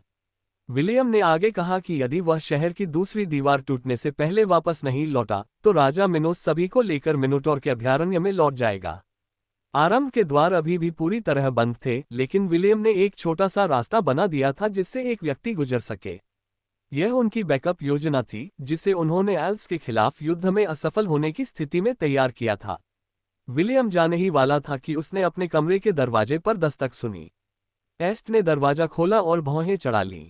एरियाड ने कमरे में ये बताने के लिए दाखिल हुई कि कोना और उसके संगठन के सदस्य शहर छोड़कर चले गए हैं। कोना ने तुम्हारे लिए यह पत्र छोड़ा है, साथ ही सुपर सोल्जर्स और ऐश गोलेम्स के लिए कमांड टोकन भी। एरियाडने ने कोना का पत्र और 2 काले टोकन सौंपते हुए कहा, जिन पर अलग अलग निशान बने हुए थे। विलियम ने उसे धन्यवाद दिया और कोना का पत्र पढ़ा। ड्यूस के नेता का पत्र संक्षिप्त था और उसमें केवल इतना बताया गया था कि वह क्रेटोर साम्राज्य में शामिल हो गया है। कोना ने यह भी बताया कि जल्दबाजी के कारण महल के अंदर बनाया गया वेदी अभी तक हटाया नहीं गया था। उसने मजाक में ये भी कहा कि मिनोटोर जाति की आत्माएं शायद अभी भी वहीं हो, क्योंकि युद्ध को हुए 2 दिन से ज्यादा समय नहीं बीता था। अंत में ड्यूस के नेता ने उसे एल्व्स के खिलाफ लड़ाई में शुभकामनाएं दी और उससे कहा कि लाल बालों वाला लड़का युद्ध में जीवित रहने के लिए भाग्यशाली था, वह भविष्य में उसके साथ और अधिक सहयोग करना चाहेंगे। कोना का पत्र पढ़ने के बाद वेंडी ने कहा, कितना नीच इंसान है। मुझे पता था कि मुझे उसके कमरे में बिजली का चिन्ह लगा देना चाहिए था। विलियम ने गुस्से में भरी वेंडी के सिर पर थपथपाते हुए हल्के से हंसा, जिसने पत्र को चिमनी में फेंक दिया था। दरअसल मुझे लगता है यह अच्छा विचार है, विलियम ने कहा। आप सबको भी ये जगह छोड़ देनी चाहिए।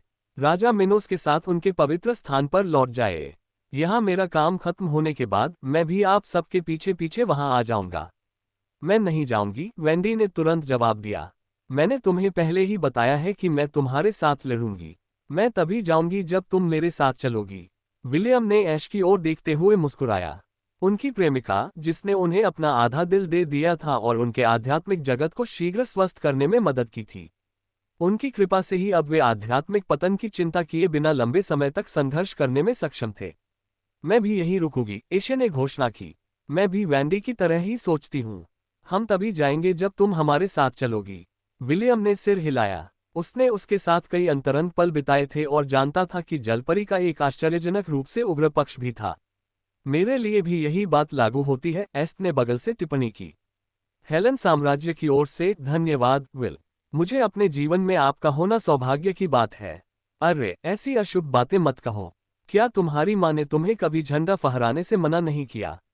झंडा फहराना है? कौन सा झंडा? विलियम ने अपना सिर खुजाया और उस सुंदर लड़के को देखा जो बाहर से सख्त लेकिन अंदर से कोमल था। उसे यह रहस्य तब पता चला जब उसने अपने आध्यात्मिक जगत में उस शांत चांदी जैसे बालों वाले सुंदर लड़के को कुछ समय तक प्रशिक्षण दिया था। प्रशिक्षण के दौरान कई बार विलियम को यह भी लगा कि वह एक पवित्र और मासूम लड़की को भ्रष्ट कर रहा है। फिर भी उसने एस्ट को अपनी तीसरी प्रेमिका के रूप में स्वीकार कर लिया था और वह उसके लिए बहुत अनमोल थी। एरियाड ने मुस्कुराते हुए ये सब एक तरफ से देख रही थी। उसका चेहरा भुला देने लायक था, इसलिए विलियम का अपनी प्रेमिका और दोस्तों के साथ इतना घनिष्ठ व्यवहार देखकर उसे जलन हो रही थी। तो उसने यही रास्ता चुना, एरिडने ने सोचा। उसने इस भविष्य की एक झलक देखी थी, लेकिन उसे नहीं पता था कि इसका अंत कैसे होगा। फिर भी उसने जो भविष्य देखा था उसके अनुसार विलियम उसी स्थान पर जाएगा और वह वहां उसका इंतजार कर रही होगी। योजक चिन्ह। क्या आप इस बारे में पूरी तरह आश्वस्त हैं, साथी? ओह, अब मैं तुम्हारा पार्टनर हूं। बिल्कुल, पसोग्लाव ने कहा। मैं भविष्य में और भी बड़े इनामों की प्रतीक्षा कर रहा हूं।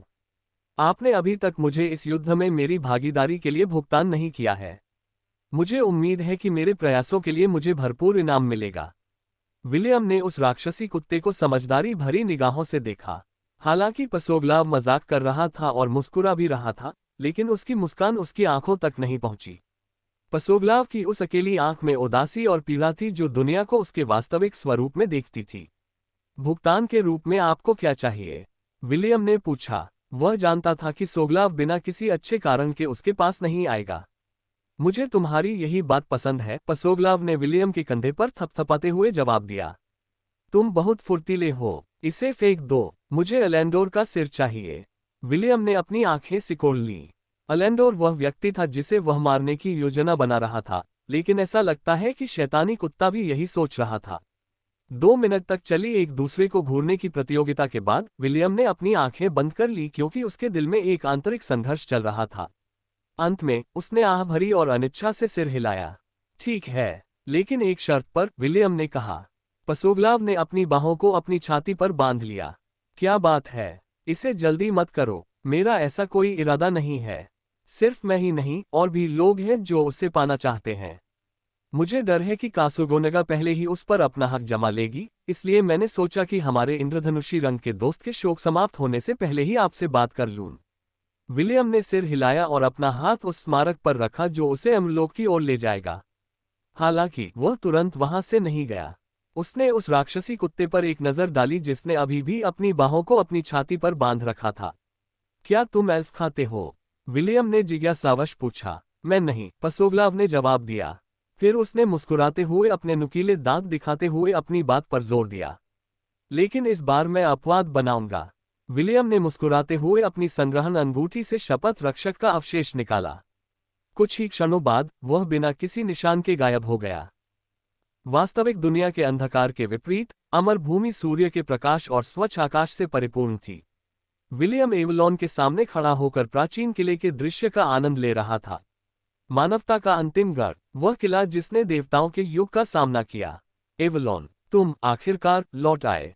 किले की गहराई से एक कर्कश आवाज सुनाई दी। विलियम का चेहरा शांत था, वह आवाज सुन रहा था और साथ ही किले के विशाल द्वार खुलते हुए देख रहा था। इस बार तुम यहां से नहीं जा पाओगे। तुम्हारी हिम्मत कैसे हुई मानवता के खजाने चुराने की? अंतिम शब्द इतनी तीव्रता से कहे गए कि अमर भूमि कांप उठी। जल्द ही आकाश में अंधेरा छा गया, क्योंकि हजारों साल पहले मर चुके अस्थि ड्रैगन, अस्थि वाइवन और अन्य उड़ने वाले जीव जीवित हो उठे। उनकी पीठ पर जलते हुए कंकाल सवार बैठे थे जो विलियम को मरे हुओं की उदासीनता से देख रहे थे। एवलॉन के ऊपर 3 अस्थि ड्रैगन मंडरा रहे थे जो अन्य ड्रैगनों से भिन्न थे। उनके ऊपर 3 उच्च स्तरीय मरे हुए प्राणी सवार थे जिन्हें विलियम ने पहली बार देखा था। किले से लाखों मरे हुए जीव उमड़ पड़े। कंकाल सैनिक, पिशाच, ड्रॉगर, प्रेत, आत्माएं, वंशी और अन्य ऐसे जीव जिन्हें विलियम पहली बार देख रहा था। वे ज्वार की तरह उमड़ पड़े और उनका कोई अंत नहीं था। इसी दौरान सिस्टम विलियम को मरे हुए लोगों की सेना की संरचना के बारे में कई सूचनाएं दे रहा था। आधे एल्फ को लगा कि वह सिर्फ भ्रम में है जब उसने देखा कि मरे हुए लोगों की संख्या 20 मिलियन से अधिक हो गई है। लेकिन बात यहीं खत्म नहीं हुई। मरे हुओं की भीड़ तितर बितर हो गई और किले के द्वार से 3 विशालकाय प्राणी बाहर निकले। उनमें से एक विशालकाय कंकाल था जो 20 मीटर से भी अधिक लंबा था और उसके सिर पर मुकुट था। वह एक ढाल और तलवार पकड़े हुए था जो शुद्ध एडमेंटियम से बनी प्रतीत होती थी। दूसरा एक गहरे रंग का ड्रॉगर था जिसके हाथ में एक विशाल काली तलवार थी। उसकी चमकती नीली आंखें विलियम को ऐसे घूर रही थीं मानो वह उसे बीच से काटने के लिए बेताब हो। अंत में एक प्राणी जो किसी मरे हुए घोड़े पर सवार प्रतीत होता था और जिसके हाथ में खून से सना लाल भाला था। मरे हुए प्राणियों के झुंड में उसकी उपस्थिति सबसे शक्तिशाली प्रतीत हो रही थी। एक ऐसी शक्ति जो ड्राउन और राजा मिनोस से भी कमतर नहीं होगी। अमर भूमि में दूसरा सबसे शक्तिशाली प्राणी, समुद्र का शैतान, निकेलेवी। अध्याय 497। मैं यहाँ सौदेबाजी करने आया हूँ। विलियम ने इस विशाल सूची को देखा जिसे देखकर किसी भी व्यक्ति का दिल वहीं कांप उठेगा। लाखों मरे हुए राक्षसों ने लाल बालों वाले लड़के को घेर लिया जिससे उसके भागने की कोई जगह नहीं बची। ड्रैकोलिच जानता था कि विलियम में अपने साथ लड़ने के लिए जानवरों को बुलाने की क्षमता है। वास्तव में वह इसकी उम्मीद भी कर रहा था। वह विलियम के चेहरे के भावों को देखना चाहता था जब उसके प्यारे साथी उसकी अमर सेना का हिस्सा बन जाएंगे। क्या हुआ? क्या तुम मदद के लिए नहीं पुकारोगे? तुम अपनी राक्षसी सेना को क्यों नहीं बुलाते? कर्कश आवाज ने चिढ़ाने वाले लहजे में पूछा। एवलॉन के किले के ऊपर आकाश में 100 मीटर ऊंचा एक प्रेत प्रकट हुआ। वह विलियम को उपहास और तिरस्कार भरी निगाहों से देख रहा था और लड़के के प्रश्न के उत्तर की प्रतीक्षा कर रहा था। मैं यहाँ लड़ने नहीं आया हूँ, मलाकाई, विलियम ने जवाब दिया। हाँ, ये सोचकर अब भी ऐसे लोग हैं जिन्हें मेरा नाम याद है, मलाकाई ने भारी स्वर में कहा। लेकिन ये जानना कि मैं कौन हूँ तुम्हें नहीं बचाएगा। तुम यहाँ लड़ने नहीं आए हो, तुम यहाँ मरने आए हो। नहीं, विलियम ने सिर हिलाया। मैं यहाँ सौदेबाजी करने आया हूँ। हाँ, मैं यहाँ सौदेबाजी करने आया हूँ। मलाकाई ने लड़के को घूरकर देखा और फिर एक लंबी कर्कश हंसी हंसी। हाँ, मोलभाव। मलाकाई हंस पड़ा। तुम यहाँ मोलभाव करने आए हो? हाँ। लाखों मरे हुए प्राणी अपने स्वामी के साथ हंसने लगे।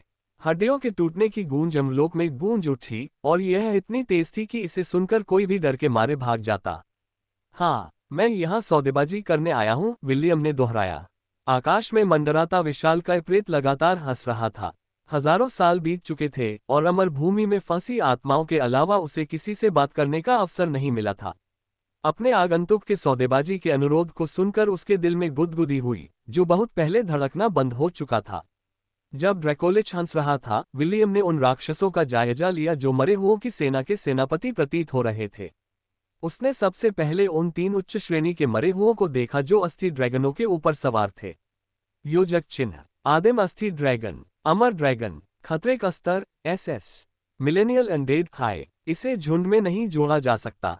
योजक चिन्ह, शैतानी मृत्यु योद्धा, अमर वीर चैंपियन, खतरे का स्तर SSR, असंख्य मरे हुए उच्च, इसे झुंड में नहीं जोड़ा जा सकता। योजक चिन्ह, ग्रिम नाइटमेयर रेवेनेंट, प्रतिशोधी बदला लेने वाला, खतरे का स्तर SSR, असंख्य मरे हुए उच्च, इसे झुंड में नहीं जोड़ा जा सकता। योजक चिन्ह, आर्केन स्पेक्ट्रल लिच, हेलेन साम्राज्य का प्रथम राजा, खतरे का स्तर SSR, असंख्य मरे हुए उच्च, इसे झुंड में नहीं जोड़ा जा सकता। योजक चिन्ह, विलियम की निगाहें आधे मिनट तक आर्केन स्पेक्ट्रल लिच पर टिकी रहीं, फिर उन्होंने अपना ध्यान एवलॉन के द्वार के सामने खड़े 3 गोलियथों पर केंद्रित किया और उनका जायजा लिया।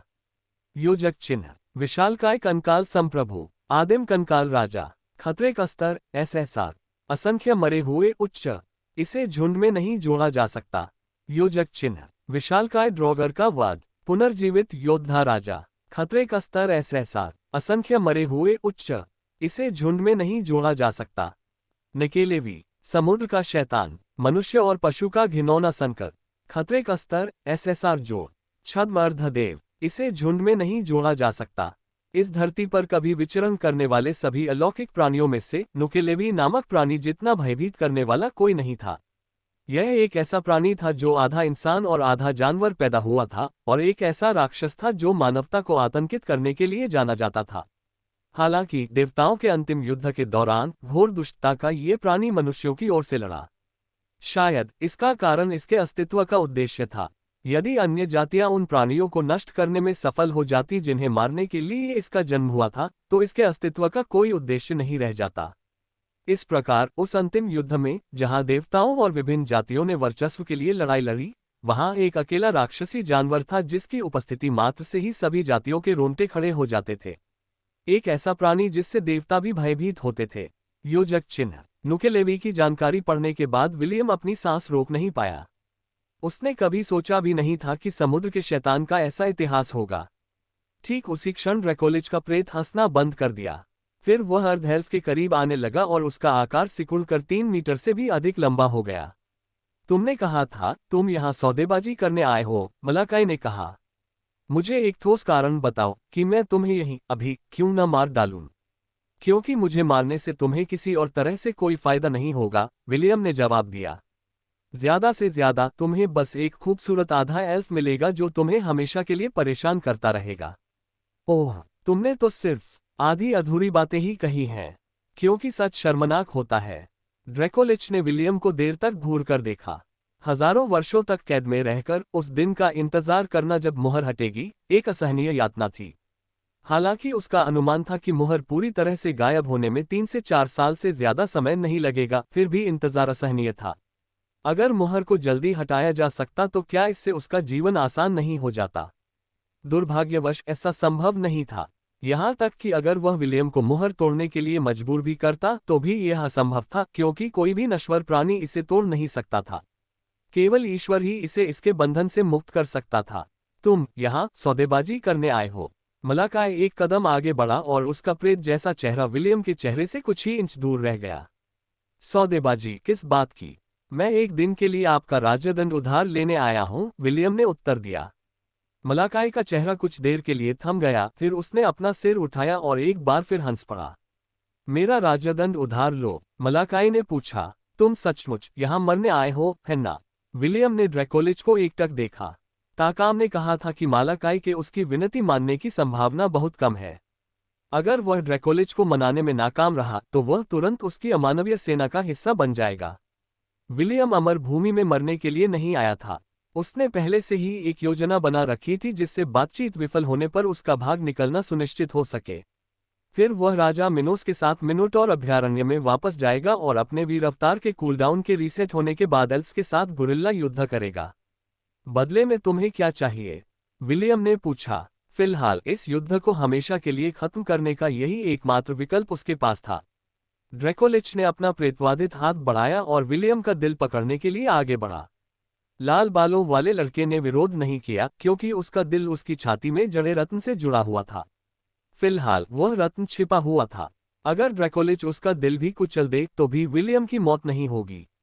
ड्रैकोलिच के सतर्कता कम करने के उस थोड़े से मौके का फायदा उठाकर विलियम भाग निकलेगा। प्रेतवादित हाथ ने विलियम के हृदय को मजबूती से थाम रखा था और वह बहुत ठंडा और असहज महसूस हो रहा था। मलाकाई की चमकती आंखें सीधे अर्धएल्फ की आंखों में देख रही थीं और उनकी गहराई को निहार रही थीं।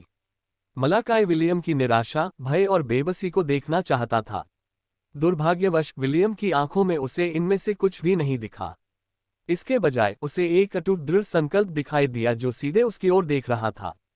क्या तुम जानते हो कि मेरा राज्यदंड क्या कर सकता है? हाँ, क्या आपको पता है इसे इस्तेमाल करने की कीमत क्या है? नहीं। मलाकाई ने विलियम का दिल छोड़ दिया और उस आधे एल्फ ने ठंडी सांस ली। प्रेत के स्पर्श के निशान उसके शरीर में अभी भी मौजूद थे और इससे उसकी रीढ़ में सिहरन दौड़ गई। मेरा राजदंड केवल मृतकों द्वारा ही प्रयोग किया जा सकता है, मलाकाई ने कहा। यदि तुम इसका प्रयोग करना चाहते हो तो तुम्हें पहले मरना होगा। मेरा मरने का कोई इरादा नहीं है। मेरे चाहने वाले मेरा इंतजार कर रहे हैं। हाँ हाँ हाँ हाँ, बहुत मजेदार। प्रेत ने अपना हाथ उठाया और उसके सामने हड्डियों से बना एक राजदंड प्रकट हुआ। यह 1 मीटर लंबा था, अजगर की हड्डियों से बना था और ऐसा लग रहा था मानो इससे हल्की सी खूनी रोशनी निकल रही हो। मलाकाई ने विलियम के सामने राजदंड पेश किया और उपहास किया। उसने जो कहा था कि इसे केवल मृत ही धारण कर सकते हैं, वह झूठ नहीं था। मलाकाई का राजदंड धारण करने वाले की संपूर्ण जीवन शक्ति को सोख लेता था, जिससे उसका शरीर जबरन मरे हुओं में परिवर्तित हो जाता था। एक नश्वर शरीर इतनी शक्ति का प्रयोग नहीं कर सकता था। देवताओं के युग में जब मलाकाई ने इस राजदंड का प्रयोग किया था तब वह भी इस नियति से नहीं बच पाया था। विलियम ने अपने सामने रखे राजदंड को देखा और फिर उस प्रेतवादित ड्रैकोलिच की ओर देखा जो शैतानी मुस्कान के साथ उसे घूर रहा था। इसका इस्तेमाल सिर्फ मरे हुए लोग ही कर सकते हैं, मलाकाई ने मजाकिया लहजे में कहा। क्या तुम एक बार मरने का अनुभव करना चाहोगे? अध्याय 498। एल्फ बमबारी। एस्ट प्राचीर पर खड़ा था और उसके हाथ में वे 2 टोकन थे जो कॉनर द्वारा छोड़े गए सुपर सोल्जर्स और एश गोलेम्स को नियंत्रित करते थे। हालांकि अंतिम क्षण में क्रेटोर साम्राज्य का साथ देने के उनके फैसले ने गठबंधन को उनके नाम को कोसने पर मजबूर कर दिया, लेकिन एस्ट को यह स्वीकार करना पड़ा कि वह एक ऐसा व्यक्ति था जो अपनी मर्जी से आ जा सकता था। कम से कम उसमें थोड़ी सी अंतरात्मा तो बची थी। एस्ट ने शहर के मुख्य द्वार के पास जमा हुए सैकड़ों सुपर सोल्जर्स और हजारों एशे गोलेम्स को देखते हुए सोचा, उनका उद्देश्य एल्व्स के सुरक्षा घेरे को पार करने के बाद उनसे मुकाबला करना था और फिर शहर के दूसरे स्तर तक भागने के दौरान तोप के चारे के रूप में इस्तेमाल होना था।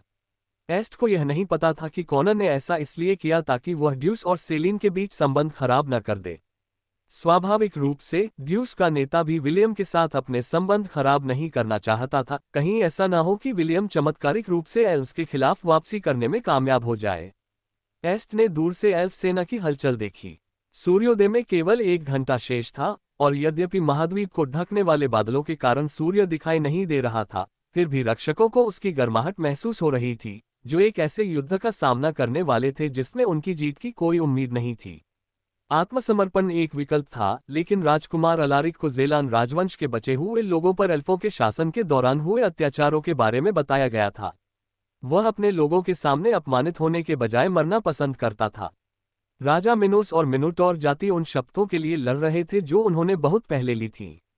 वे तभी मैदान छोड़ेंगे जब विलियम युद्धक्षेत्र से चला जाएगा। हालांकि आधा एल्फ इस समय उनके साथ नहीं था। मिनोटोरों का राजा जानता था कि विलियम अपनी खुद की लड़ाई लड़ रहा है और इस प्रक्रिया में अपनी जान जोखिम में डाल रहा है। इसीलिए वह शहर की दीवारों के शिखर पर गर्व से खड़ा था और धीरे धीरे शहर की ओर बढ़ रही एल्फ सेना को घूर रहा था। वे ऐसी जाति थे जो कठिनाइयों को सहने के लिए ही पैदा हुए थे।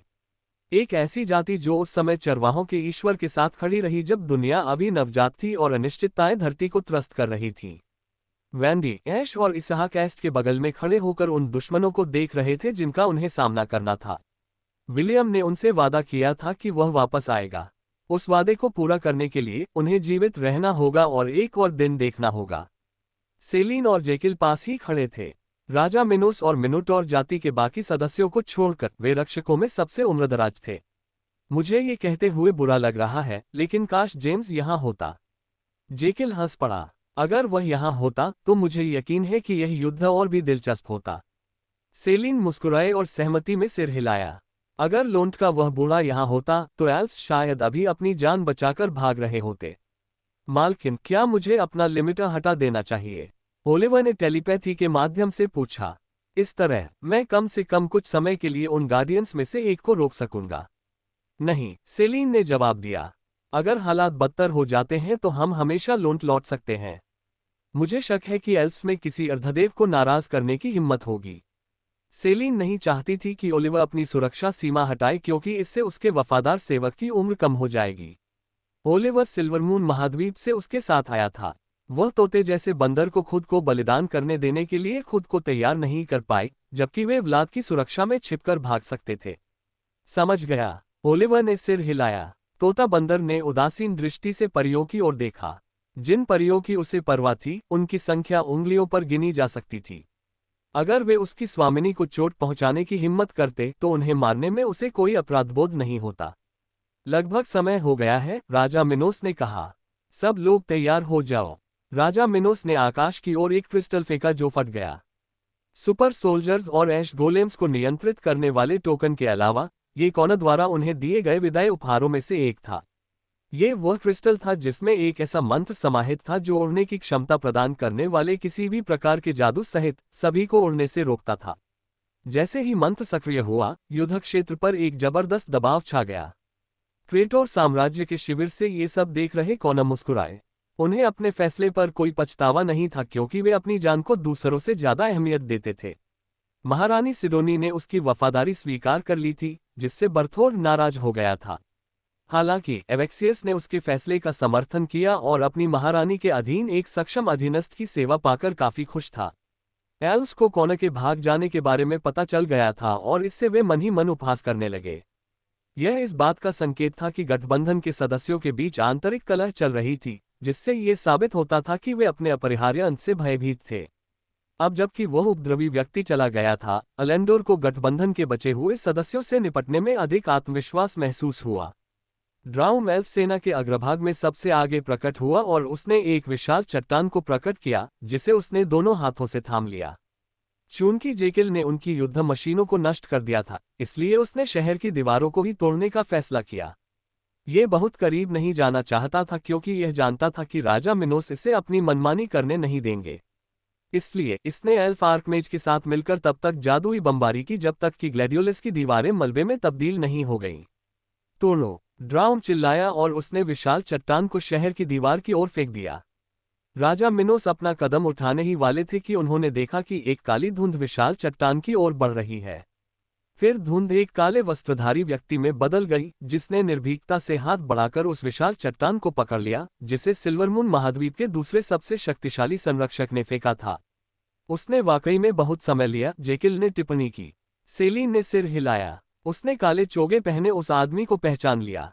कई लोग उसे जेम्स की परछाई मानते थे, लेकिन बहुत कम लोग जानते थे कि वह वास्तव में क्या करने में सक्षम था। वह उन गिने चुने लोगों में से एक थे जिन पर उनकी विशेष शारीरिक बनावट के कारण महाद्वीपीय जादू का कोई असर नहीं पड़ा था। वह कम बोलने वाले व्यक्ति थे, क्योंकि उनका मानना था कि उनके कर्म ही उनकी बात को बयां करेंगे। जिस क्षण उस रक्तरंजित हाथ ने उस विशाल चट्टान को छुआ, जो उस व्यक्ति के आकार से 100 गुना बड़ी थी, वह पल भर में धूल में तब्दील हो गया। ड्राउम ने उस आदमी को बिना कोई आवाज किए जमीन पर उतरते हुए देखा। प्राचीन गोलेम ने उसे पहचान लिया, क्योंकि यह पहली बार नहीं था जब वह उससे मिला था। अजियो, मुझे पता होना चाहिए था कि तुम अभी भी जीवित हो, ड्राउम ने कहा। गार्जियंस ने भी एजियो की ओर देखा, क्योंकि वे जानते थे कि वह कौन है। एजियो राक्षसों के खिलाफ युद्ध के दौरान मौजूद था और उसने एल्व्स को उनके आक्रमण का प्रतिरोध करने में मदद की थी।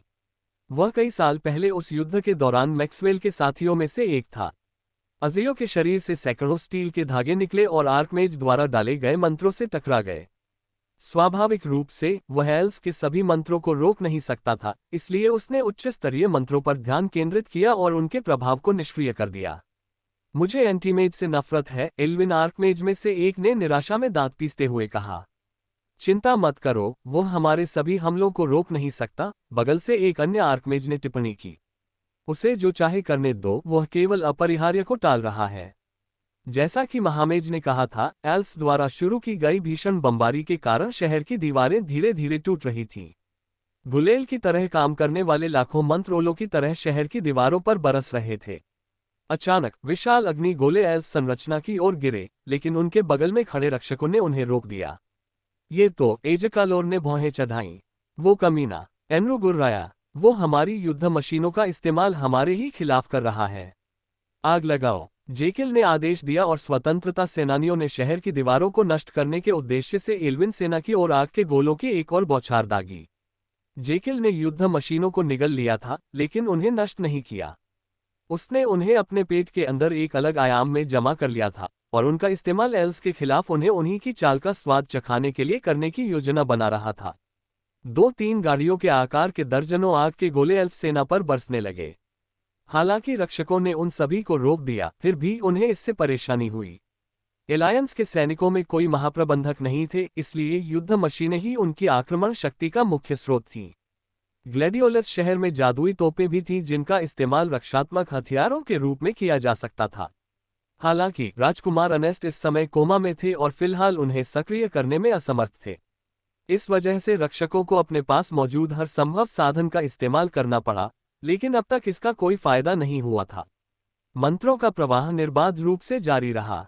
हर प्रहार के साथ दीवार के हिस्से ढहते चले गए। एस्ट और सभी के चेहरे गंभीर हो गए, क्योंकि वे जानते थे कि दीवारें पूरी तरह ढहने में बस कुछ ही समय बाकी है।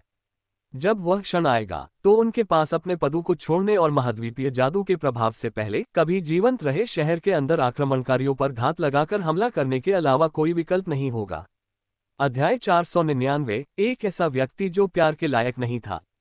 अंततः आधे घंटे की बमबारी के बाद एजकालोर, एनरू, नाजरिग और जिफोन युद्ध में शामिल हो गए और उन्होंने उच्च स्तरीय मंत्रों का प्रयोग किया, जिससे अजियो के लिए स्थिति कठिन हो गई।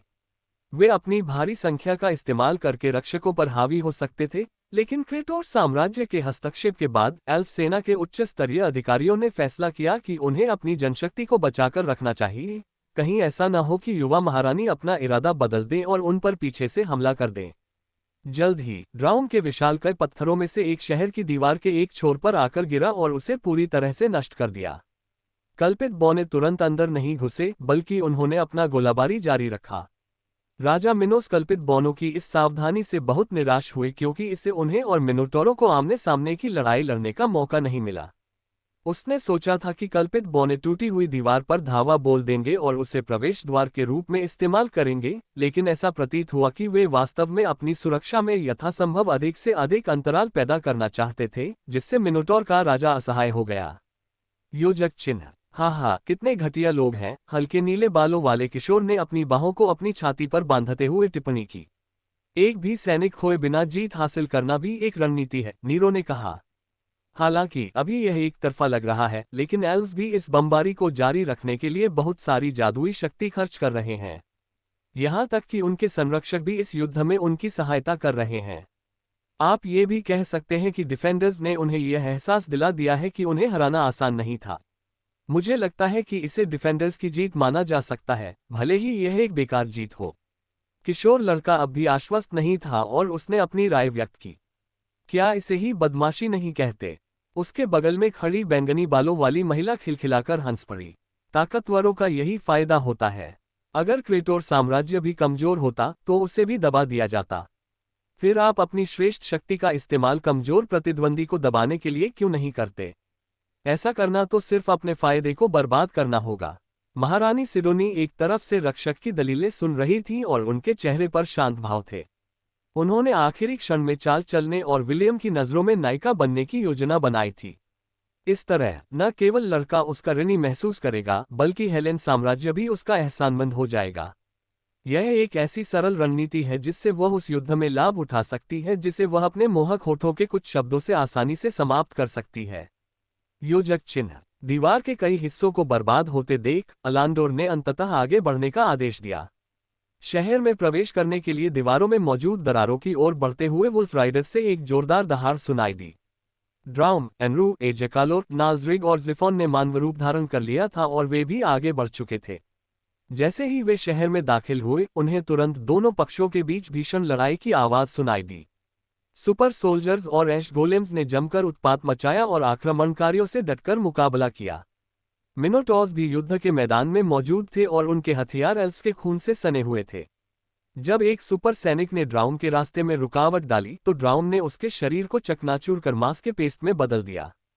शहर में आधे रास्ते तक पहुंचने के बाद ही अचानक कहीं से एक मुक्का प्रकट हुआ और उसे शहर के द्वार की ओर उड़ा दिया। राजा मिनोस अचानक प्रकट हुए और प्राचीन गोलेम को घूरने लगे। कल जो काम हमने शुरू किया था उसे पूरा करते हैं, राजा मिनोस ने घोषणा की। बेशक, अगर तुम डरे हुए हो तो भाग जाओ। ड्राउम मलबे से उठा और मिनोटॉर के राजा पर व्यंग्य करते हुए बोला, मुझे पशुओं से डर नहीं लगता। अच्छा, राजा मिनोस ने सोने की परत चढ़ी एक युद्ध कुल्हाड़ी बुलाई जिस पर जादुई मंत्र खुदे हुए थे। नहीं तो तुम्हें तोड़ना आसान नहीं होगा। दो शक्तिशाली योद्धा एक दूसरे पर टूट पड़े और एक भयंकर संघर्ष में भिड़ गए। राजा मिनोस ने शहर के बीचों बीच ड्राउम से लड़ाई की ताकि आक्रमणकारियों को उनके द्वारा मचाई जा रही तबाही में शामिल किया जा सके। इसी वजह से एल्व्स को मजबूरन दूर रहना पड़ा और खुद को गोलीबारी की चपेट में आने से बचाने के लिए किनारों से होकर जाना पड़ा। शहर के केंद्र से आगे मिनोटॉर जाति के अन्य सदस्य एल्व्स पर घात लगाकर हमला करने के लिए छिपे हुए थे। एस्ट और अन्य लोग उनके साथ थे, साथ ही स्वतंत्रता सेनानियों के बचे हुए सदस्य भी। जैसे ही एल्व्स राजा मिनोस के नरसंहार क्षेत्र से बाहर निकले, वे तुरंत हरकत में आ गए और आमने सामने की लड़ाई में जुट गए। थोर, रेगनार और दिया अपने शताब्दी स्वरूप में परिवर्तित हो गए। वैंडी, ऐश और एस्ट उन पर सवार होकर अपने सहयोगियों के साथ बहादुरी से लड़े।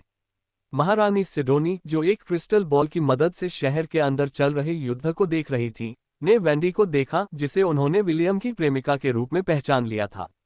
हालांकि जब उन्होंने हल्के नीले बालों वाली उस खूबसूरत लड़की को 3 सिर वाले राक्षस के ऊपर बैठे देखा तो उनका चेहरा उतर गया। वह उसे पहचान नहीं पाए, लेकिन उसे ऐसा महसूस हुआ जैसे वह उससे पहले मिल चुकी हो। साथ ही उसकी अंतरात्मा उसे बता रही थी कि उस लड़की और विलियम के बीच कोई करीबी रिश्ता हो सकता है। एक और प्रतिद्वंदी सामने आ गया है। महारानी सिडोनी के मन में मोर्गाना मुस्कुराए। उसने ऐश को सच्ची दिलचस्पी से देखा और सोचा कि क्या विलियम ने उसे अपनी पत्नी बना लिया है। अच्छा, आपको उसे उन लोगों की सूची में शामिल कर लेना चाहिए जिन्हें आप बचाना चाहते हैं। शायद डार्लिंग हम पर इतना एहसानमंद हो जाए कि वह मुझे, मेरा मतलब है, हमें अपने बच्चे दे दे। मैं अब भी उससे ज्यादा खूबसूरत हूं, महारानी सिडोनी ने आत्मविश्वास से कहा। बेशक तुम हो, हम इस दुनिया की सबसे खूबसूरत लड़कियां हैं। रास्ते में कुछ और प्रेम प्रतिद्वंद्वी मिल जाए तो कोई फर्क नहीं पड़ता। अंत में डार्लिंग जिसे सबसे ज्यादा प्यार करेगा वो हम ही होंगी। महारानी सिडोनी ने सिर हिलाया। उस सुनहरे पंखों वाले सर पर सवार उस सुंदर लड़के के बारे में क्या ख्याल है?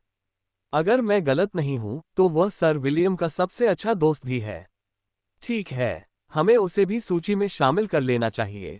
जितने ज्यादा लोग होंगे उतना ही अच्छा होगा। युवा महारानी और उसकी शैतानी बड़ी बहन को इस बात की कोई परवाह नहीं थी कि वेंडी और बाकी लोग युद्ध में घायल हो जाएं। उन्हें बस इतना ही फिक्र थी कि वे जिंदा रहें। जब तक उनके शरीर में जीवन की एक सांस बाकी थी, वह उन्हें बचा सकती थी। किसी मरणासन व्यक्ति को बचाना किसी ऐसे व्यक्ति को बचाने से बिल्कुल अलग था जो खतरे में नहीं था। स्थिति जितनी अधिक खतरनाक होती, बदले में मिलने वाला इनाम भी उतना ही अधिक होता। फिर भी डार्लिंग आखिर है कहाँ? क्या वह सचमुच वैसे ही चला गया जैसा कॉनर ने हमारे पक्ष में आने पर बताया था? मुझे पूरा यकीन है कि वह देर सवेर जरूर आएगा, महारानी सिडोनी ने जवाब दिया। वह अपनी प्रेमिकाओं को अकेला नहीं छोड़ेगा। वह उस तरह का इंसान नहीं है। सत्य। Closing square bracket. महारानी सिडोनी और मोर्गाना को अटूट विश्वास था कि विलियम अपने प्रियजनों को पीछे नहीं छोड़ेगा। हालांकि दोनों लड़कियां विलियम के अकेले भागने की संभावना पर विचार नहीं करना चाहती थीं, लेकिन उन्होंने इसे पूरी तरह से खारिज भी नहीं किया। उन दोनों ने कसम खाई कि अगर उनका प्रेमी सचमुच ऐसा इंसान निकला तो वे उसे हर हाल में पकड़कर रखेंगी। फिर वे उसे तड़पाएंगी और उसके अंगों को एक एक करके काट डालेंगी। जो व्यक्ति अपने सच्चे चाहने वालों को भी त्याग देता है, वह नीच होता है। महारानी सिडोनी और मोर्गाना ऐसे लोगों से घृणा करती थीं। उस जैसे आदमी को उनका प्यार पाने का हक नहीं था। उस जैसे आदमी को प्यार पाने का हक नहीं था। अध्याय 500। मुझे आपका पहला होने का सम्मान दें। थोर के अचानक गिरने से एक घर चकनाचूर हो गया। उसकी पीठ पर सवार वेंडी नीचे गिर गई और गंभीर रूप से घायल उस जानवर से कुछ मीटर दूर बेहोश होकर जा गिरी। उसके होठों के किनारे से खून बह रहा था और उसका शरीर चोटों से भरा हुआ था। थोर ने खुद को खड़ा किया और लड़खड़ाते हुए उसकी ओर बढ़ा। फिर उसने अपने शरीर का इस्तेमाल करके उसे चारों ओर से आ रहे मंत्रों से बचाया, चाहे वे मित्र को लगे या शत्रु को। उसके मन में बस एक ही बात थी कि वह वेंडी की रक्षा करे, क्योंकि वह जानता था कि अगर इस लड़ाई में वेंडी की जान चली गई तो विलियम बहुत दुखी होगा। एशे सबसे पहले मारी गई, जब उसने एस्ट को ड्रेकॉन नाल्जरिक के हमले से बचाया था। दिया के युद्ध क्षेत्र में प्रकट होने के बाद सर्पों के राजा ने उसे निशाना बनाया था। जलपरी ने अपनी पूरी शक्ति का प्रदर्शन कर दिया था, लेकिन अपने चरम पर पहुंचे असंख्य राक्षसों की ताकत के सामने वह एक ऐसे पिल्ले की तरह थी जो एक पूर्ण विकसित बाघ को काटने की प्रतियोगिता के लिए चुनौती दे रहा हो। इकारस और डैडलेस एस्ट की मदद के लिए आए और पंख वाले सर्प को उसके एक तरफा अत्याचार से पीछे धकेल दिया। हालांकि उस समय उनमें से कोई भी असंख्य जीवों की श्रेणी में नहीं था, फिर भी वे उससे कुछ ही कदम दूर थे। एनरो ने एक बार फिर जेकिल के खिलाफ लड़ाई लड़ी, जबकि एजकालोर और जिफोन किनारे से ये सब देख रहे थे। दोनों संरक्षक मौजूदा हालात से नाखुश थे और उन्होंने लड़ाई में हिस्सा लेने से इनकार कर दिया। वे असंख्य जीव थे, इसलिए कोई भी उन्हें कुछ भी करने का आदेश नहीं दे सकता था। इसके अलावा जिफोन विलियम को नाराज नहीं करना चाहता था, क्योंकि उन दोनों का एक अनूठा रिश्ता था, क्योंकि विलियम उन पर शासन करने वाले देवता का शिष्य था। एजकालोर ने शुरू से ही युद्ध में भाग लेने की इच्छा नहीं रखी थी, इसलिए वह किनारे खड़े होकर देखना ही ठीक समझता था। पिछली बार तो वह विलियम की धमकी के कारण ही युद्ध में शामिल हुआ था। अब जब आधा एल्फ कहीं नजर नहीं आ रहा था, तो प्राचीन ड्रैगन बस देखता रहा और खून को नदी की तरह बहते हुए देखता रहा। क्रेटोर सेना के रक्षक अब अपने शिविर में नहीं थे। महारानी सिडोनी ने उन्हें विलियम के लिए महत्वपूर्ण लोगों की देखभाल के लिए शहर भेजा था। उन सभी को वेंडी, एस्ट और हल्के नीले बालों वाली लड़की की रक्षा करने का दायित्व सौंपा गया था। बैंगनी बालों वाली महिला को वेंडी की देखभाल का जिम्मा सौंपा गया था। नीरो ही एस्ट की देखभाल करता था और हल्के नीले बालों वाले किशोर लड़के को ऐश की सेवा में लगाया गया। महारानी सिडोनी ने उन्हें केवल तभी हस्तक्षेप करने को कहा था जब उनके आश्रितों की जान खतरे में हो। तब तक वे केवल युद्ध का अवलोकन कर सकते थे और देख सकते थे कि इसका परिणाम क्या होता है। उन तीनों में से केवल एस्ट ही शेष रहा। दिया ने अपने पंख फड़फड़ाए और शक्तिशाली हवा के ब्लेड बुलाए, जिन्होंने उन एल्फों के शरीर को काट डाला जिन्होंने एस्ट को निशाना बनाने की कोशिश की, जो उसकी पीठ पर सवार थी। सेलिन और ओलिवर घास काटने की तरह जीवन व्यतीत करते थे, लेकिन वे एस्ट के आसपास ही रहते थे ताकि अगर कभी कोई उस पर हमला करने का फैसला करे तो वे उसकी सहायता कर सकें। इस समय शहर भर में चल रही घेराबंदी में रक्षकों की कमान संभालने वाला एकमात्र व्यक्ति वह सुंदर लड़का ही था। मेरे रास्ते से हट जाओ, कमीनो। नाल्सरिग चिल्लाया और अपने असली रूप में आ गया। इकारस और डेडलिस ने उसके मानव रूप में उसे 15 मिनट तक पीछे धकेलने में कामयाबी हासिल की थी। हालांकि नागों का राजा यह मानना नहीं चाहता था, लेकिन जब तक वह अपना असली रूप नहीं धारण करता, तब तक वह उन दोनों पर काबू नहीं पा सकता था।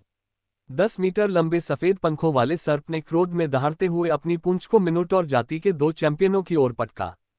इकारस और डेडलिस ने बड़ी चतुराई से इस हमले को चकमा दिया और यहां तक कि एक जवाबी हमला भी किया, जिससे पंखों वाला सर्प कुछ 100 मीटर पीछे हवा में धकेल दिया गया।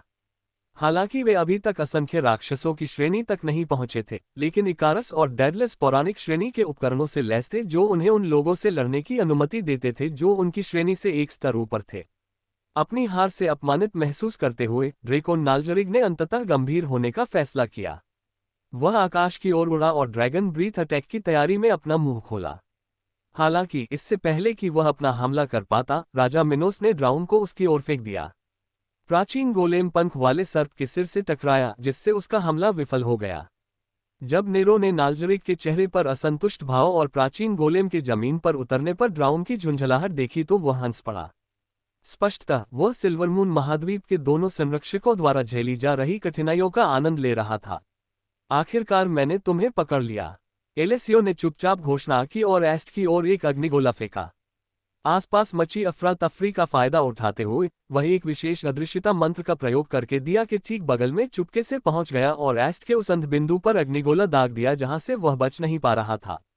आग का गोला फटा और एस्ट लगभग दिया की पीठ से गिर ही गया। दिया और एस्ट के बीच के गहरे बंधन के कारण एस्ट ने मनुष्य और पशु के मिलन की क्षमता हासिल कर ली थी। इसी क्षमता के चलते वह आग के गोले के फटने के बावजूद दिया की पीठ पर टिका रहा। अगर एस्ट ने जादुई हमलों से बचाव करने वाला कोई विशेष कवच न पहना होता तो शायद अब तक वह जलकर राख हो चुका होता।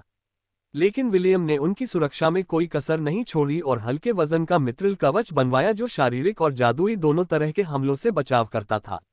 अचानक हुए हमले में फंसी दिया ने गुस्से में पलटकर एलेसियो की ओर ड्रैगन ब्रीथ से हमला किया। हालांकि सिल्वरमून महाद्वीप में ड्यूस के नेता ने अदृश्यता का जादू सक्रिय करते हुए एक तरफ हटकर हमले से खुद को बचा लिया। एलेसियो द्वारा दोबारा अचानक हमला करने से रोकने के लिए दिया गुस्से से चीखते हुए हवा में ऊंची उड़ान भरी। चिंता मत करो, मैं ठीक हूं, एस्ट ने दांत पीसते हुए कहा, जबकि उसकी पीठ पर जलन फैल रही थी। हालांकि उसके कवच ने नुकसान को कुछ हद तक कम कर दिया था, फिर भी उसे गंभीर चोटें आई थीं। उसने जल्दबाजी में अपने पास मौजूद अमृत पी लिया और उसकी पीठ का दर्द तुरंत गायब हो गया। हालांकि उसी समय नाल्सरिग ने इकारस और डेडलिस की रक्षा पंक्ति को सफलतापूर्वक भेद दिया और दिया की ओर धावा बोल दिया, जिसे उसने पंख वाले सर्पों की जाति का गद्दार घोषित कर दिया था। दिया ने नाल्सरिग से आगे निकलने की कोशिश की, लेकिन यह व्यर्थ रहा। अंत में बूढ़े पंखों वाले सर्प ने अपनी पूंछ से वार किया और दिया को हेलन अकादमी के शाही महल के पास गिरा दिया। अगर सुनहरे पंखों वाले सर्प ने आखिरी मिनट में एस्ट के शरीर को एक तरफ पलटने में कामयाबी हासिल न की होती तो एस्ट लगभग दिया के शरीर के नीचे दबकर मर ही जाती। ये सब खत्म हो गया, ड्राउन ने घोषणा की। आत्मसमर्पण करो और मैं तुम्हारी जान बख्श दूंगा, हे पशुओं। राजा मिनोस ने अपनी प्रजा और उन मनुष्यों पर एक नजर डाली जो अभी भी अपनी पूरी ताकत से लड़ रहे थे। वे सभी जख्मी थे, लेकिन उनकी आंखों में दृढ़ संकल्प की आग अभी भी धधक रही थी। ये देखकर कि वे अपनी अंतिम सांस तक लड़ेंगे, मिनोटॉर के राजा ने एक बार फिर प्राचीन गोलेम का सामना किया और एक जोरदार युद्ध घोष किया। आत्मसमर्पण का कोई विकल्प नहीं था। वे आखिरी दम तक लड़ेंगे, आखिरी आदमी तक। महल के अंदर विलियम धीरे धीरे चल रहा था और अपने शरीर को सहारा देने के लिए दीवार का इस्तेमाल कर रहा था। महल के खाली गलियारों के ठीक बाहर उसे युद्ध की आवाजें सुनाई दे रही थीं, जिससे उसे अपनी गति बढ़ाने की प्रेरणा मिली। हालांकि युद्ध के मैदान में जाने के बजाय वह एक ऐसी जगह की ओर जा रहा था जिसे सभी ने छोड़ दिया था। जब वह अपने गंतव्य पर पहुंचा तो उसे वहां केवल एक व्यक्ति को खड़ा देखकर आश्चर्य हुआ। एक ऐसा व्यक्ति जिसे उसने अनगिनत बार देखा था, फिर भी उसे उसका नाम याद नहीं आ रहा था। आपका फिर से स्वागत है, सर विलियम, एरियाडने ने उनकी ओर बढ़ते हुए अभिवादन किया। मिनोटॉर के अभयारण्य में उसका साथ देने वाली युवती को जवाब देने से पहले विलियम ने गहरी सांस ली। रुको, विलियम ने कहा, मेरे पास मत आओ, ये सुरक्षित नहीं है। उसके पैर पहले से ही कांप रहे थे और वह गिरने ही वाला था। फिर भी उसने सहारा लेने के लिए दीवार को मजबूती से पकड़ लिया क्योंकि उसे अभी भी कुछ काम करना बाकी था। मुझे पता है कि यह सुरक्षित नहीं है, एरियाडने ने जवाब दिया। इसीलिए मैं यहाँ हूँ। फिर वह विलियम की ओर बढ़ी और उसे कसकर गले लगा लिया। कोई बात नहीं, श्री विलियम, एरिडने ने धीरे से उनके सिर के पिछले हिस्से को अपनी ओर खींचते हुए कहा। मुझे अपना पहला साथी बनने का सम्मान दीजिए। इस युद्ध को जीतने के लिए मेरा उपयोग कीजिए। एरियाडने ने विलियम का सिर अपनी छाती पर दबाया और उसके कानों में प्रोत्साहन के शब्द फुसफुसाए। कोई बात नहीं, श्री विलियम, एरिडने ने फुसफुसाते हुए कहा। मैं यहाँ इसलिए हूँ क्योंकि मुझे यहाँ होना जरूरी है। कृपया इस युद्ध को समाप्त कीजिए। हमारे लोगों के कष्टों को समाप्त कीजिए। विलियम की सांसें तेज हो गईं और उसका दिल जोर से धड़कने लगा। यह उस युवती की कोमलता, उसकी खुशबू, उसके शब्द या उसके शरीर की गर्माहट नहीं थी जिसके कारण विलियम को यह प्रतिक्रिया हुई। यह उसकी रगों में बहने वाला शक्तिशाली और समृद्ध रक्त था। विलियम ने अपना मुंह खोला और उसके नुकीले दांत बाहर निकल आए। अम्ललोक से लौटने के बाद से ही वह अपनी तीव्र रक्तपिपासा से जूझ रहा था। उसके विचार धुंधले पड़ने लगे थे, फिर भी वह स्थिति से अवगत था। ठीक उसी क्षण जब वह एरिडने के शरीर से रक्त निकालने ही वाला था, विलियम रुक गया। हालांकि जिस युवती का नाम उसे याद नहीं था, उसने अनुमति दे दी थी, फिर भी उसे पूछना आवश्यक था। यह उनके इस बात की पुष्टि करने का तरीका था कि वे अभी भी अपने विचारों और भावनाओं पर नियंत्रण बनाए हुए हैं। क्या आप निश्चित हैं? विलियम ने लड़खड़ाती आवाज में पूछा। जवाब देने के बजाय एरियाडने ने अपने दोनों हाथों से विलियम का सिर अपनी ओर खींच लिया। जैसे प्यासे व्यक्ति को पानी का गिलास दिया जाए, विलियम ने भी अंततः उसे दिए जा रहे उपहार को स्वीकार कर लिया। खून बह निकला और दर्द से युवती कांप उठी, जिससे उसकी सांसें कुछ पल के लिए तेज हो गईं। फिर भी वह हिली नहीं और न ही उसने विलियम को धक्का दिया। विलियम के नुकीले दांत उसकी गर्दन में गहरे तक धंस गए थे और खून निकल आया था। उसने उस मीठे रस को पिया और खुद को फिर से जीवित महसूस किया। उसने अपनी इच्छाओं पर जबरदस्ती काबू रखते हुए एक बूंद भी बर्बाद करने की हिम्मत नहीं की। विलियम अपने शरीर में एरिडने की जीवन शक्ति का प्रवाह महसूस कर सकता था, और इसके साथ ही उसे ऐसी शक्ति का अनुभव हुआ जो उसने पहले कभी महसूस नहीं की थी। विलियम के पीछे हटने पर एरिडने ने आह भरी। उसकी आह राहत से भरी थी, जिसमें थोड़ी सी निराशा भी थी।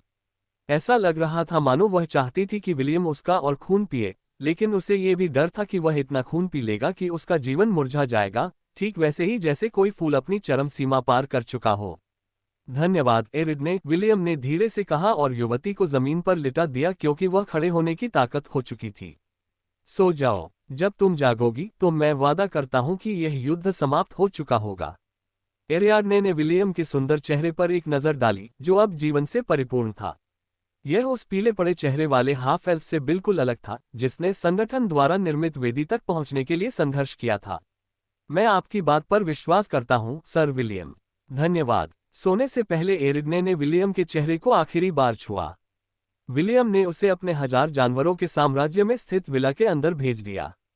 फिलहाल वही सबसे सुरक्षित जगह थी, और अगर वह वहां होती तो विलियम को उसकी सुरक्षा के बारे में चिंता करने की जरूरत नहीं थी। इसके बाद हाफ एल्फ उस वेदी की ओर बढ़ा जो इस समय युद्ध के मैदान में मारे गए लोगों की आत्माओं को अवशोषित कर रही थी। विलियम ने मलाकाई का राजदंड मंगवाया और उसे अपने बाएं हाथ से मजबूती से पकड़ लिया।